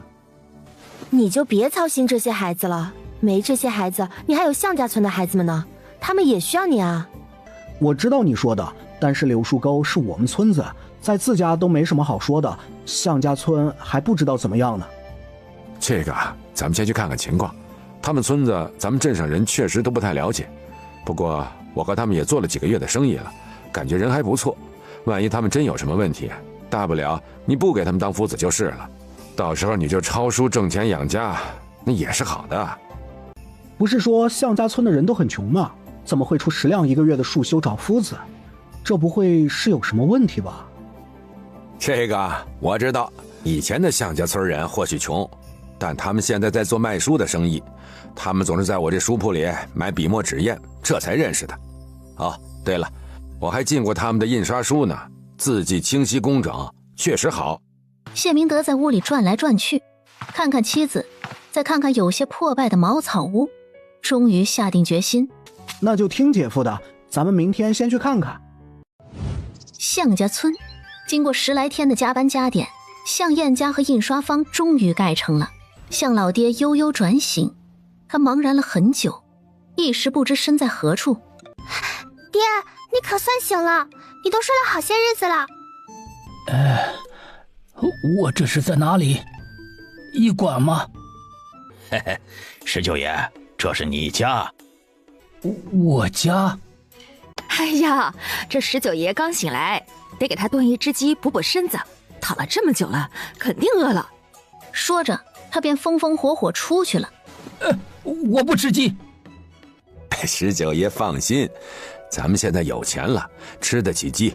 来，我给你把把脉。他的手搭上向老爹的腕上，片刻之后，向红强松开手，笑道：“19爷身子呀，没什么大问题，好好补补就行了。”这都是怎么回事啊？石头和石柱呢？19爷别着急啊，石头他们去割草去了，你听我慢慢跟你说啊。村长让其他人都出去了，他亲自给向老爹说起了他昏迷这段日子发生的事。听完村长说的话，向老爹震惊张开的嘴巴就没合上过。几人正说笑着，外面有小孩跑进院子喊道：“太姑婆，有人找！”向燕出去发现是书铺掌柜带着谢明德夫妻来了。向燕给几人说了向家村的情况，着重强调他们村不论男娃和女娃都要读书，有大人愿意学的也是要教的。谢明德听到这么多人需要教，心放了下来，怪不得每月会给那么多束修。寒暄了一阵，向燕和村长就带着他们又去了村口盖私塾的地方。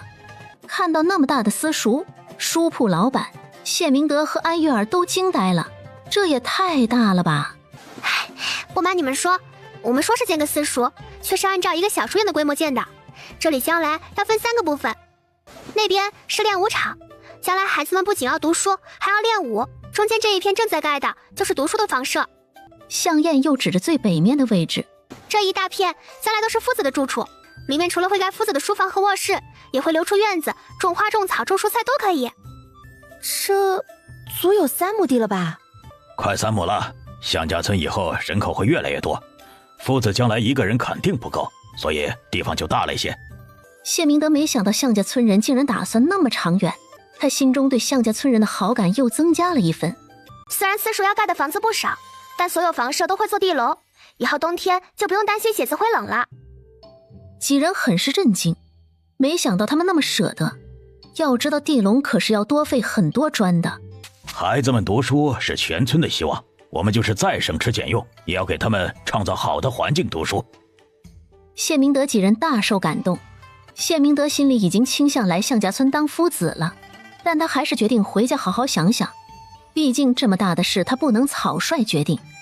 出了向家村以后，书铺老板笑着问谢明德：这向家村你怎么看？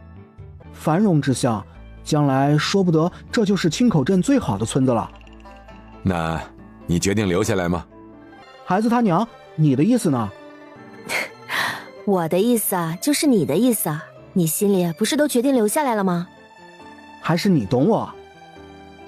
我觉得这向家村不错，以后有了10两的收入，你们日子就会好过很多的。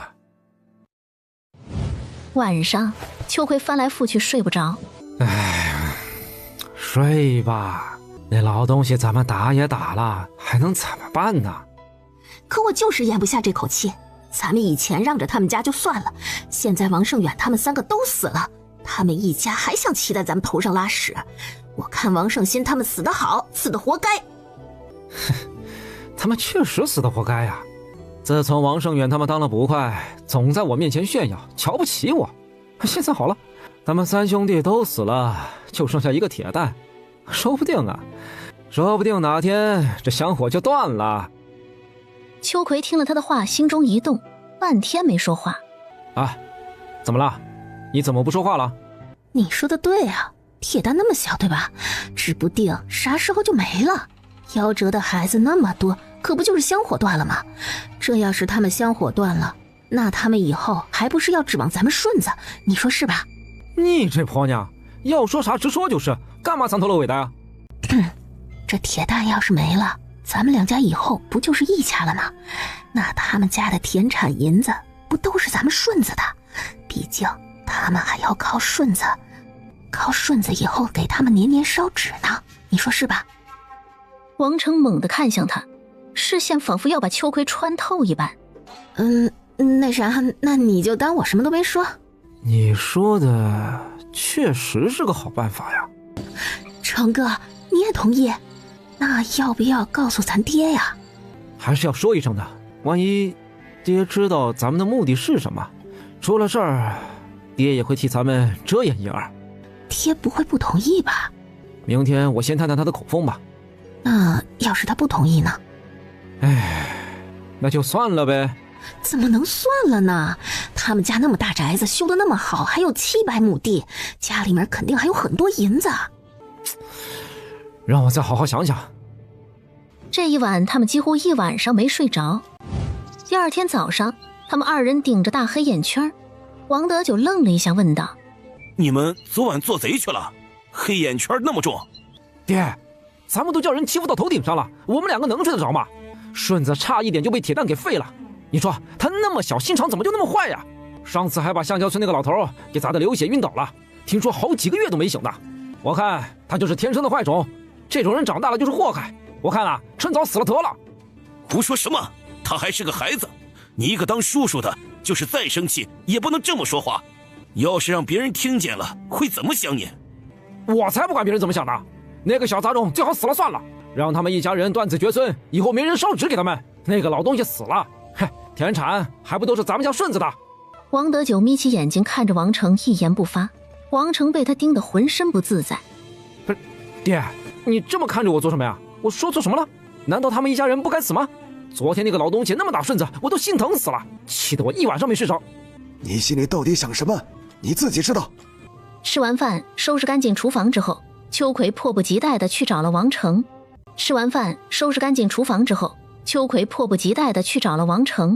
成哥，你给咱爹说了没有？说了。那咱爹啥意思呀？我也不知道啊，他就一直盯着我，最后说了一句：“你心里到底想什么，你自己知道。”爹八成是知道你的想法了，就是不知道他什么想法。哎呀，爹的心思啊，真难猜。你说咱爹到底啥意思呀？爹既然猜到了你的心思，但是又没明确说什么，你说会不会是他也同意的意思呀？只不过是碍于大伯是他亲大哥，他不好直接说同意。哎，对呀，说的有道理，咱爹还真有可能就是你说的意思。那咱们这事儿不着急，咱们刚跟大伯家发生矛盾，要是铁蛋再出现个什么意外，很容易就想到咱们，要等个合适的时机，反正是咱们的跑不了。我听你的。夫妻两个既紧张又兴奋。牙人带着向燕和向南去了店铺。小哥，这店铺为何要卖啊？小哥，这店铺为何要卖啊？袁主任原来是做绸缎生意的，结果上次进了一船的货全掉进江里了。这绸缎多贵啊，这一下子就让袁主任损失惨重。这绸缎生意一下子没了资金周转，只好把这个铺子卖了补窟窿。那这个铺子和院子总共多少银子呀？这店铺要价750两银子，要是二位有意，这价格还能再商量商量。哦，哎呀，这店铺虽好，但属实是偏僻了些，价格要的也太高了。小哥，还有没有其他店铺位置好一些的？没有其他店铺，咱们县城的店铺一直都很紧俏，不等卖就有人要了。这个店铺要不是因为偏僻，根本就不会到我这里。但是你说吧，这位置虽然偏了一些，但房子和家具都是新的，铺子格局也很好，想干什么都行。这院子里呢，也不用添置太多东西就能搬进来住了。这样的好房子可不多见了。现在啊，已经有2个想做生意的人看过想买了，也在考虑当中。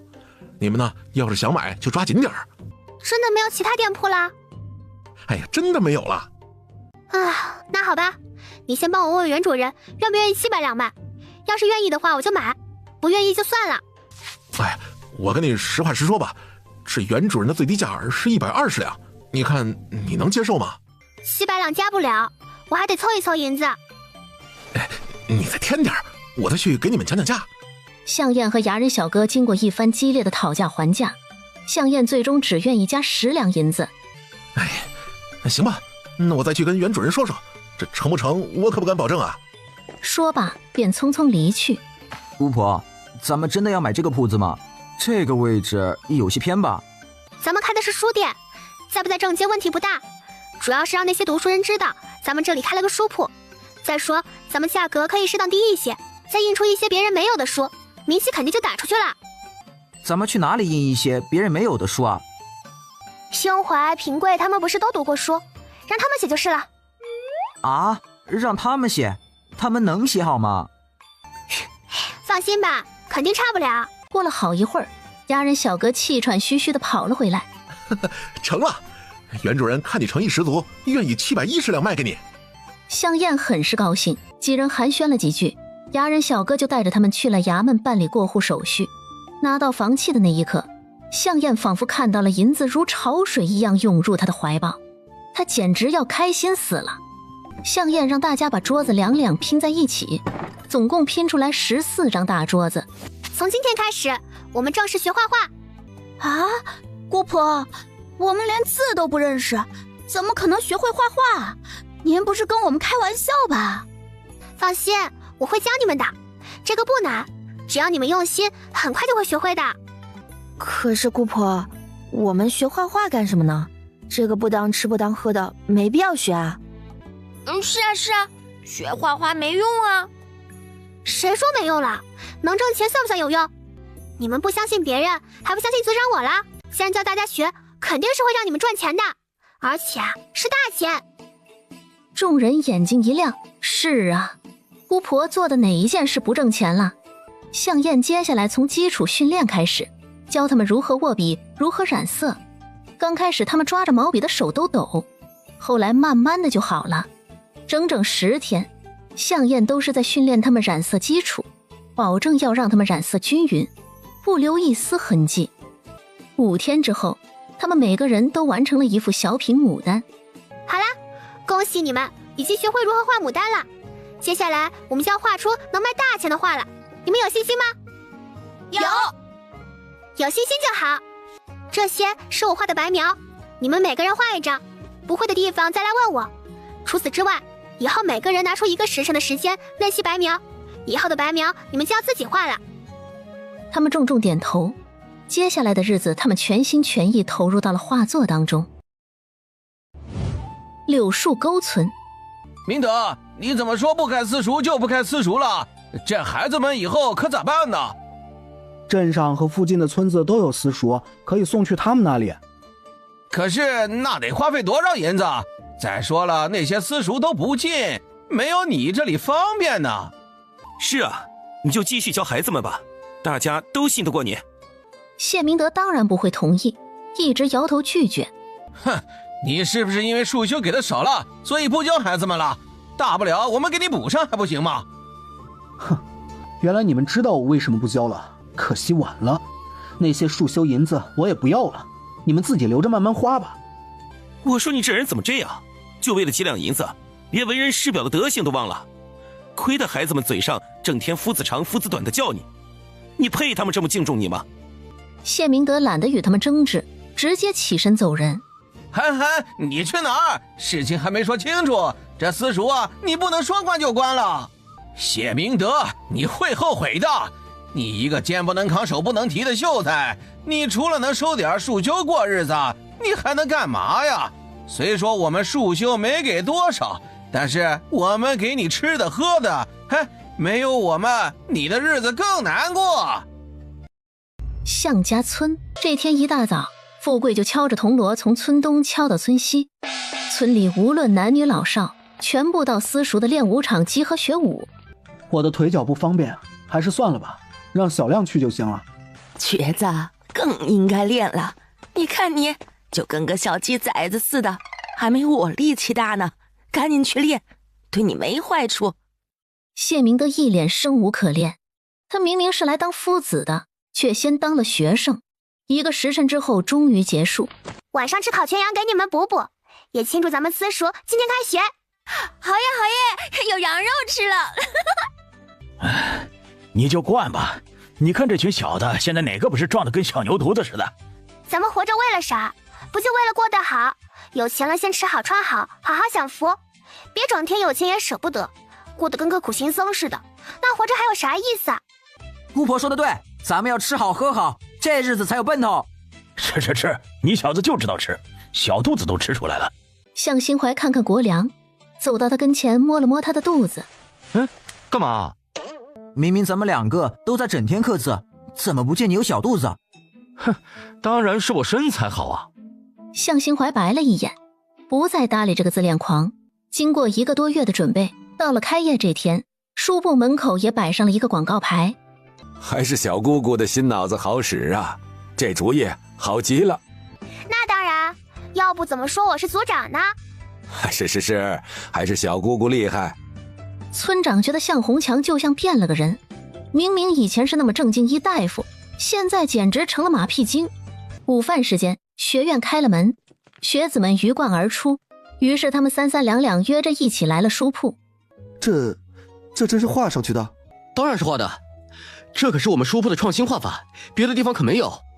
当真是妙啊，简直妙不可言。哼，你们看那几幅字。几人顺着他手指的方向看过去。哎呀，好独特的字体，从来没见过如此写法。铁画银钩，笔笔似刀，锋芒毕露。写这种字体的人好狂妄啊，好似天下没有什么人让他需要收敛的。是啊，这其他字体讲究藏锋，他偏反其道而行，竟是笔笔漏锋。你们就说这字写得好不好吧？好，尤其那副农方一翠萼，患难一庭中，绫露沾如醉，残霞照似容。丹青难下笔，造化独留功。舞蝶迷相近，翩翩逐晚风。好字，好诗。他看向落款仙女本仙，他猛地再转头看那些画作落款，竟然都是仙女本仙。你不要告诉我这些都是女子写的画的？确实是。这样的字体竟是出自女子之手，这样的女子谁敢娶？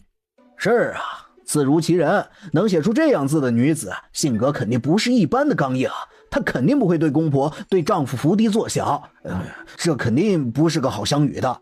可不是，就这样的比方，感觉这位仙女拿着笔就能杀人了。我也是这么感觉。你看那字儿，字字如刀啊！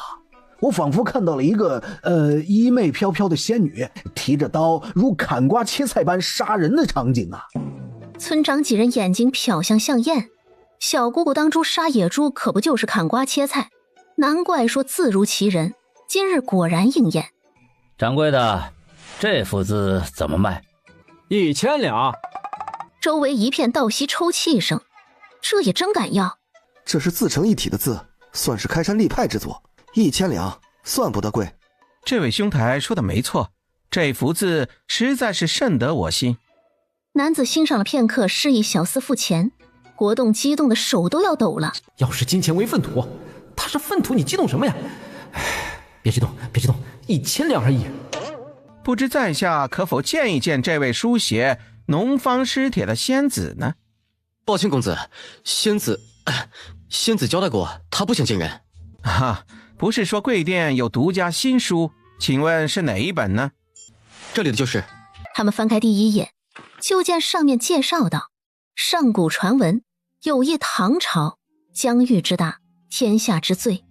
唐朝诗歌繁荣，至今无有企及。后有一仙女本仙者不忍其埋没，故特意传抄，留于后人观摩学习。看来这又是仙女本仙的杰作了。锦袍男子笑笑，又向后翻去，入眼是一个简单的目录：春江潮水连海平，海上明月共潮生。滟滟随波千万里，何处春江无月明？不知乘月几人归，落月摇情满江树。世间竟有如此好诗，这春江花月夜，每个都是一个意象，从景到理再到情，层层递进。好清丽的笔触，好宏大的宇宙意识，好细腻的人间情感。好，这诗真是难得一见。掌柜的，这张若虚你认不认识？能不能让我等鉴赏一见？这我也不知道啊。书上不是写了吗？这是上古传闻，这位张若虚前辈肯定已经作古很久了。那仙女本仙呢？能否鉴赏一见？对呀，张前辈我们见不着，还有仙女本仙。掌柜的，无论如何让我们见见他吧，我们实在太好奇了。这字这画还有这书，件件都是奇物，不知道本人是何等不俗之人呢？是啊，让我们见见仙子吧。抱歉，仙子他不愿意见人，不过各位的请求我会如实告知他的，至于见不见就不是我能左右的了。众人这才作罢，继续看接下来的唐诗。后面的情景已经可以预见，自然是惊呼赞叹，各种声音不绝于耳。不知不觉间，众人忘了时间。哎呀，糟了，上课的时间快到了。掌柜的，多少钱？原本3两一本，开业8折优惠，2本总共4两8钱银子。圆脸书生急忙付了钱，拿着2本书就赶紧往外跑。其他人也纷纷掏出银子付钱。国栋赶紧一起上前忙活起来。一群人呼啦啦走了，就剩锦袍男子和小厮还在书铺。不知这唐诗100首总共几册？一共4册。不知能卖我全册吗？公子有所不知啊，我们只印了第1册，第2册我也不知道何时才能印出成册。锦袍男子哦了一声，不再多说，直接让小厮拿了4本工笔牡丹和瘦金体千字文，结了账，送走锦袍男子主仆。国良一脸激动地数了数银子，一共2500两。这么一会儿的功夫就赚了这么多，大家都激动坏了。姑婆太厉害了，这赚钱的主意一个接一个。咱们向家村以后不要说不愁吃喝了，我感觉咱们都快赶上那老财主了。美的你，以后和国栋把书房好好的管好，可不能辜负你姑婆还有全村人的期望。富贵和国栋当即保证肯定会一丝不苟地管好店铺。向燕在义堂县最好的酒楼订了一桌席面，庆祝开业大吉。村长嫌他太浪费银子，今天开业庆祝一番是应该的。再说，咱们也得好好尝尝味的。别忘了，咱们也是要开酒楼的，知己知彼才能赚大钱。村长觉得向燕说的有道理，也不再多说。自从向燕教会厨房做了炒菜，大家的胃口也被养刁了。这儿最好的酒楼饭菜也就这样，那咱们以后开酒楼还不得被人挤破门槛啊？咱们现在就可以物色一个好店铺，到时候收拾东西就可以开张了，咱们的收益就又会多一下了。咱们几个月前眼看着就要饿死了，现在眼看着就要成地主老财了。哎呀，我不是在做梦吧？村长不动声色伸出手。哎呀，你干嘛掐我呀？是不是做梦啊？不是做梦，不是做梦，咱们的日子也算是好起来了。姑婆，字和画都只剩一幅了，这明天怕是不够卖。卖完这个月就不卖了，以后咱们每个月字和画每个月只卖2幅。那咋行啊？这不是平白损失几千两甚至上万两银子吗？你们记着，物以稀为贵，什么东西多了就不值钱了。别看咱们第一天就卖了几千两银子，那是刚开始，大家欣喜。要是咱们店里天天都有卖不完的字画，那别人还会稀罕吗？富贵和国栋齐齐摇头。这就对了。以后不管谁要，都说这个月没了，下个月让他早来。凡是要见我的，你们每次都说是我主动来找你们的，你们并不知道我住哪里，知道了吗？两人齐齐点头。你们姑婆说什么？听着就是咱们的10个脑瓜子都不如他一个人的脑瓜子好使啊。还行吧，也就比你们聪明一点儿。不知羞。众人都笑了起来。上林书院内，静之来了，你先坐。先生，这是学生今天在一家新开的书坊买的一幅字，特意拿来给先生品鉴品鉴。什么字还值得你买回来？花了多少银子？1000两。1000两？难道是哪个名人字画不成？都不是，是一个无名之辈。虽说你家境不错，但怎可如此乱撒钱？一个无名之辈，5、60两已是高价，你还撒出去1000两，真是不知道钱财来之不易。什么1000两？书院的夫子赵旭景走了进来。喏，就这幅字，景之这孩子花了1000两买的。哦，这是哪个名家之作啊？哪个名家都不是，是个无名之辈。那这字如何？哎呀，还没看呢，谁把袋子记成死结了？富贵表示太激动，不小心打了个死结。林院长看着刚展开的2个字有些惊讶，仔细看了看，眼睛瞬间睁大了。这种字体的字，那个书坊可还有？应该还有。有就有，没有就没有。什么叫应该还有？你什么时候说话这么含含糊糊的了？我中午去的时候总共3幅字，1幅被我买走了，听说下午还有人买字画了，剩下有没有我就不知道了。不行，我明天一大早就去，无论如何我一定要买下来。那家店铺除了字还有画，那画怎么样？提起这个，学生正准备说给先生和夫子，那画也不一般，笔触细腻逼真，色彩艳丽，非常写实。比如那画上的翠鸟就跟活的一样，好似要从画中飞出来，让人很是惊叹。画讲究神韵，如此写实，是否太过匠气？不会，那画用色很是讲究，线条灵动飘逸，虚实动静皆有，一点没有匠气之感。也不知道什么人能做出这样的画来。这字和画都是同一人所作，就是这位。顺着徐静之的手指方向，仙女本仙。林院长和赵旭景简直惊得下巴都要掉下来了。啊，这怎么可能？怎么可能是位女子，还起个这种号？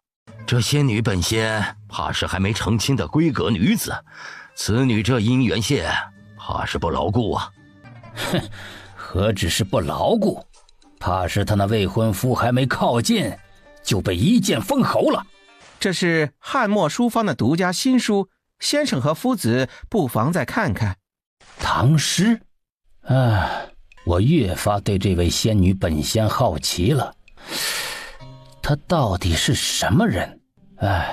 你就没好奇问问掌柜的？掌柜的不愿意说。林院长还在激动着第一首诗，赵旭景已经翻开第二首了。好一个天生我材必有用，千金散尽还复来呀！哪儿？在哪一页？赵旭景指给他看，自己则是又往后翻去，两人眼睛亮得吓人。哎呀，这天色也不早了，这汉磨坊也该开门了。富贵把门打开，看着门外的三人问道：“不知几位有何事？”你脸皮厚，你说。我们是来买字画的，可否让我们进去啊？请进，请进。此时屋内剩的工笔画就剩一幅花开牡丹富贵图，还有一幅瘦金体牡丹诗帖。赵旭景和林院长正在欣赏，就听见钱继德说道：“掌柜的，这2幅字画都给我包起来，一共2500两银子是吧？”这2幅字画我要了，给我包起来。我先要的，给我包起来。我比你来得早，应该是我先买。我先。二位先别急，问问掌柜的，这字画还有没有？两人眼睛一亮，齐刷刷看向富贵。没有了，就这2幅了。钱继德把银票拍到柜台上。钱我付了，字画就是我的了，给我包起来。明明是我先来的，掌柜的别听他的，给我包起来。二位听我一句，这字画不如你们一人1幅可行？两人互看一眼。不行。这你们不要难为掌柜的，这让他还怎么卖？不如就你们1人1张。钱院长呢善画，不如就买了这牡丹图；林院长喜书法，不如就选了这瘦金帖。两人不为所动，赵旭景只好下了一剂猛药。你们要是不买，一会儿闵教育和刘员外就该来了，说不定还有其他人呢。算了，这字我就让给你了。掌柜的，给我把画包起来。好的，您稍等啊。算了，这画就当我赏你的。掌柜的，你听到没？他说这画赏我了，这银子你一会儿记得找他要。你想得美，掌柜的，我只买字。富贵笑着应了，他看出来了，这2个老头关系好得很，就是面上很别扭。掌柜的，这仙女本仙到底是何方神圣？能否请他再写一幅瘦金体给我？我可以多付500两润笔费。我也要一幅工笔画，我也多付500两。你能不能别老学我呀？你能不能别老学我呀？学你怎么了？这是给你面子。你不好意思，二位，仙女本仙说了，以后每月初1会分别拿出来1幅画和1幅字来寄卖，多的就没有了。那能不能请他见上一面？我想跟他聊聊。我也一样。抱歉呐，其实我们也不知道该怎么联系他本人，我只经过他的书童，有事都是书童来找我的。几人很是遗憾，他们在店铺里逛了一圈，走的时候顺带又买了几本。苏凌旭拿着一本书，急匆匆进了自家院门。爹，你看这个。苏正轩拿起书翻看起来。你不知道，这2人学院里到处都在说这本《唐诗100首》第1册，上面的诗简直闻所未闻，都是能流传千古的佳作。这是一个新开的书坊，名叫汉墨坊，这是他们的独家新书。儿子今天中午去买书，汉墨坊里挤满了前来买书的读书人，最后掌柜的没办法，让排队买书。我排了好半天的队才买上。好事啊。爹，你就不想说点啥？啊，我应该说点什么？爹，这书是汉墨坊的独家新书。你是说咱们从他们家进书去卖？是啊，这书以后绝对会火遍整个大魏朝。趁着这书还没出这一堂县，咱们可以高价卖到别处去。这样的书，便是10两20两都有人买。你说的有道理，就是不知这汉墨坊有多少存货，愿不愿意低价卖给咱们？端看汉墨坊还没开业就造势，四处发纸条宣传，就知道这汉墨坊的主人目光长远，必定会有很多存货，咱们得抢占先机。苏正轩越想越觉得这个生意可做，家里原本很是富裕，可惜20几年前母亲病故，父亲娶了续弦，那续弦手段了得，说是分家，其实是变相将他一家赶了出来。他只能做个小买卖，跑商为生，日子勉强过得去，但是比家里差远了。父亲，这次不若直接将书贩卖去京城，从县城到交府赶马车，再从交府走水路，顺流而下行船比较快，不过10来天应该就能到京城。京城达官显贵最不缺的就是银子，咱们就算卖10两一本，拉一车能有3000本，利润至少有2万多两。咱们买的多，说不定还能再便宜些。哎呀，咱们家只有不到1000两银子，就算汉墨坊给咱们2两银子一本，那也得6000两啊！咱们上哪儿弄那么多银钱去啊？要不咱们回老宅去借？也只能如此了。我一个人去就行了，你就在家等消息吧。那一家的嘴脸还是别让儿子去了。苏灵旭漫无目的地走着，不知不觉就走到了一条热闹的大街。灵旭，快上来，我和静之正无聊呢。上了雅间，赵牧问道：你刚才在想什么呢？叫你半天也不答应。为了家里的一点事发愁，没什么大姐。为了家里的一点事发愁，没什么大姐。两人见苏灵旭不愿多说，也就没再继续问。得亏静之下手快，第一个就买了农方石帖。你们是不知道啊，汉墨书坊卖出去的几幅字画，现在都翻出去好几倍了，还有人买。就是可惜啊，能买的人大多数不愿意卖。静之，你买了农方诗帖？我听他们说，汉墨书坊的几幅字中，就属农方诗帖最好。改天可否让我也见识见识？这个好说，随时欢迎。赵牧又说起了《唐诗100首》第1册的诗。听他提起这本书，苏灵旭下意识就叹了口气。灵旭，怎么了？可是我们说的有什么不对？不是你们说的有什么问题，而是我的问题。见两人疑惑，苏灵旭只好把想卖书的事情说了。这个生意好啊，这可是个稳赚不赔的买卖。可惜我只有70、80两，家里就给了这么点月银。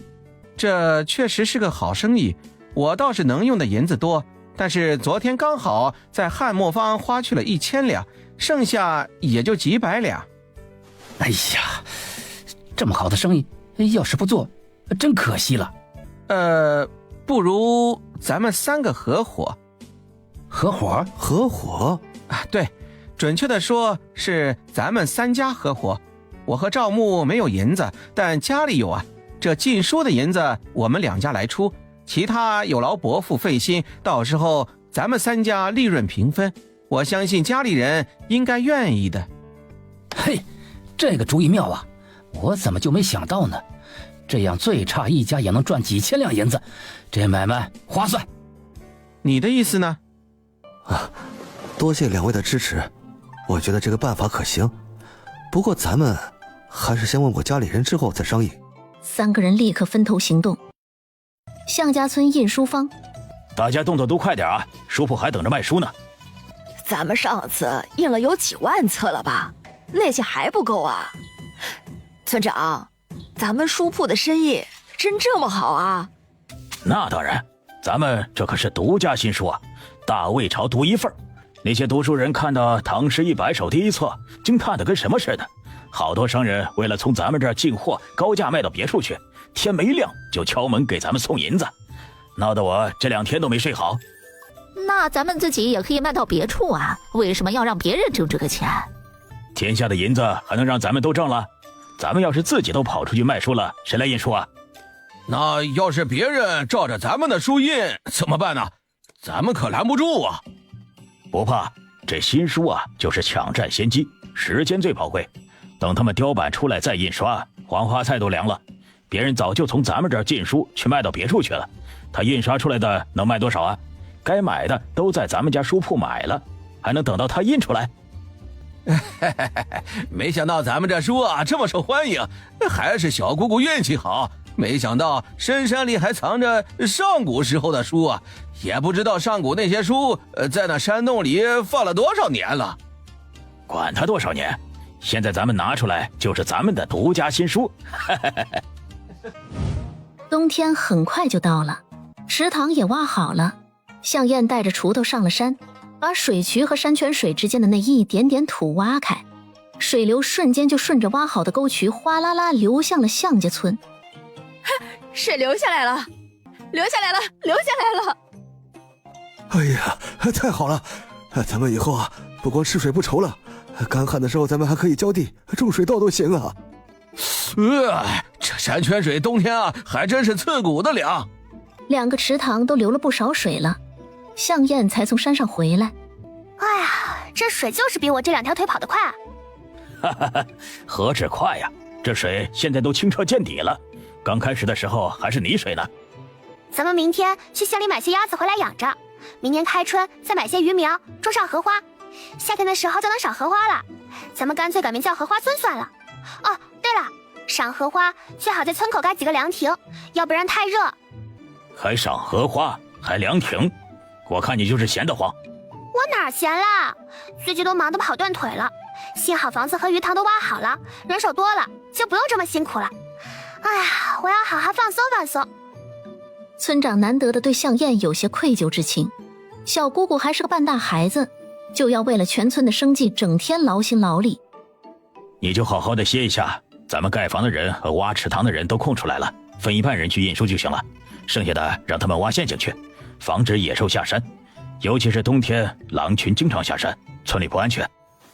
这个你看着安排吧。村长想起过2天就是初一，薄的都不像书的书，他的眉头皱得能夹死苍蝇。这次独家新书能行吗？肯定没问题，要不还能怎么办？为今之计是要抓紧印好下个月的独家新书。只能这么办了。如今人手多，不担心再卖脱了。正在这时，谢明德一脸笑容地走了过来。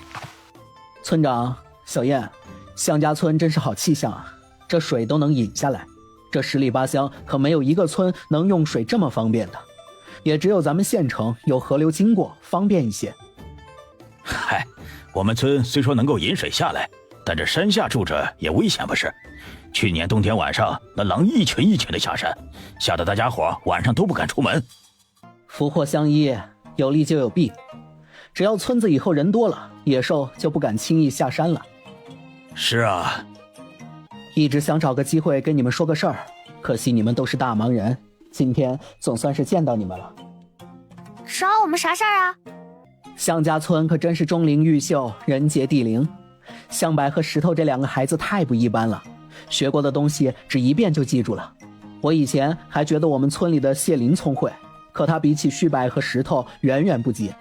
以后他们可要好好的培养培养啊！哈哈哈哈！祖先保佑啊！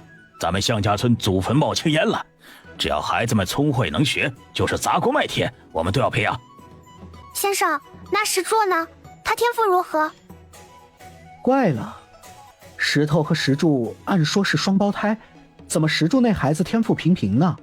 好吧，自家的基因就是这么奇怪，大壮奇才，二壮傻呵呵，石头天才，石柱就一般，也太不均衡了吧。义堂县到了10月初1这一天，天微亮，钱继德就赶到了汉墨书房门口。竟然又是你，你怎么不敲门？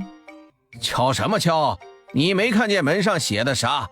上面写着每天晨正开门，请勿提前敲门。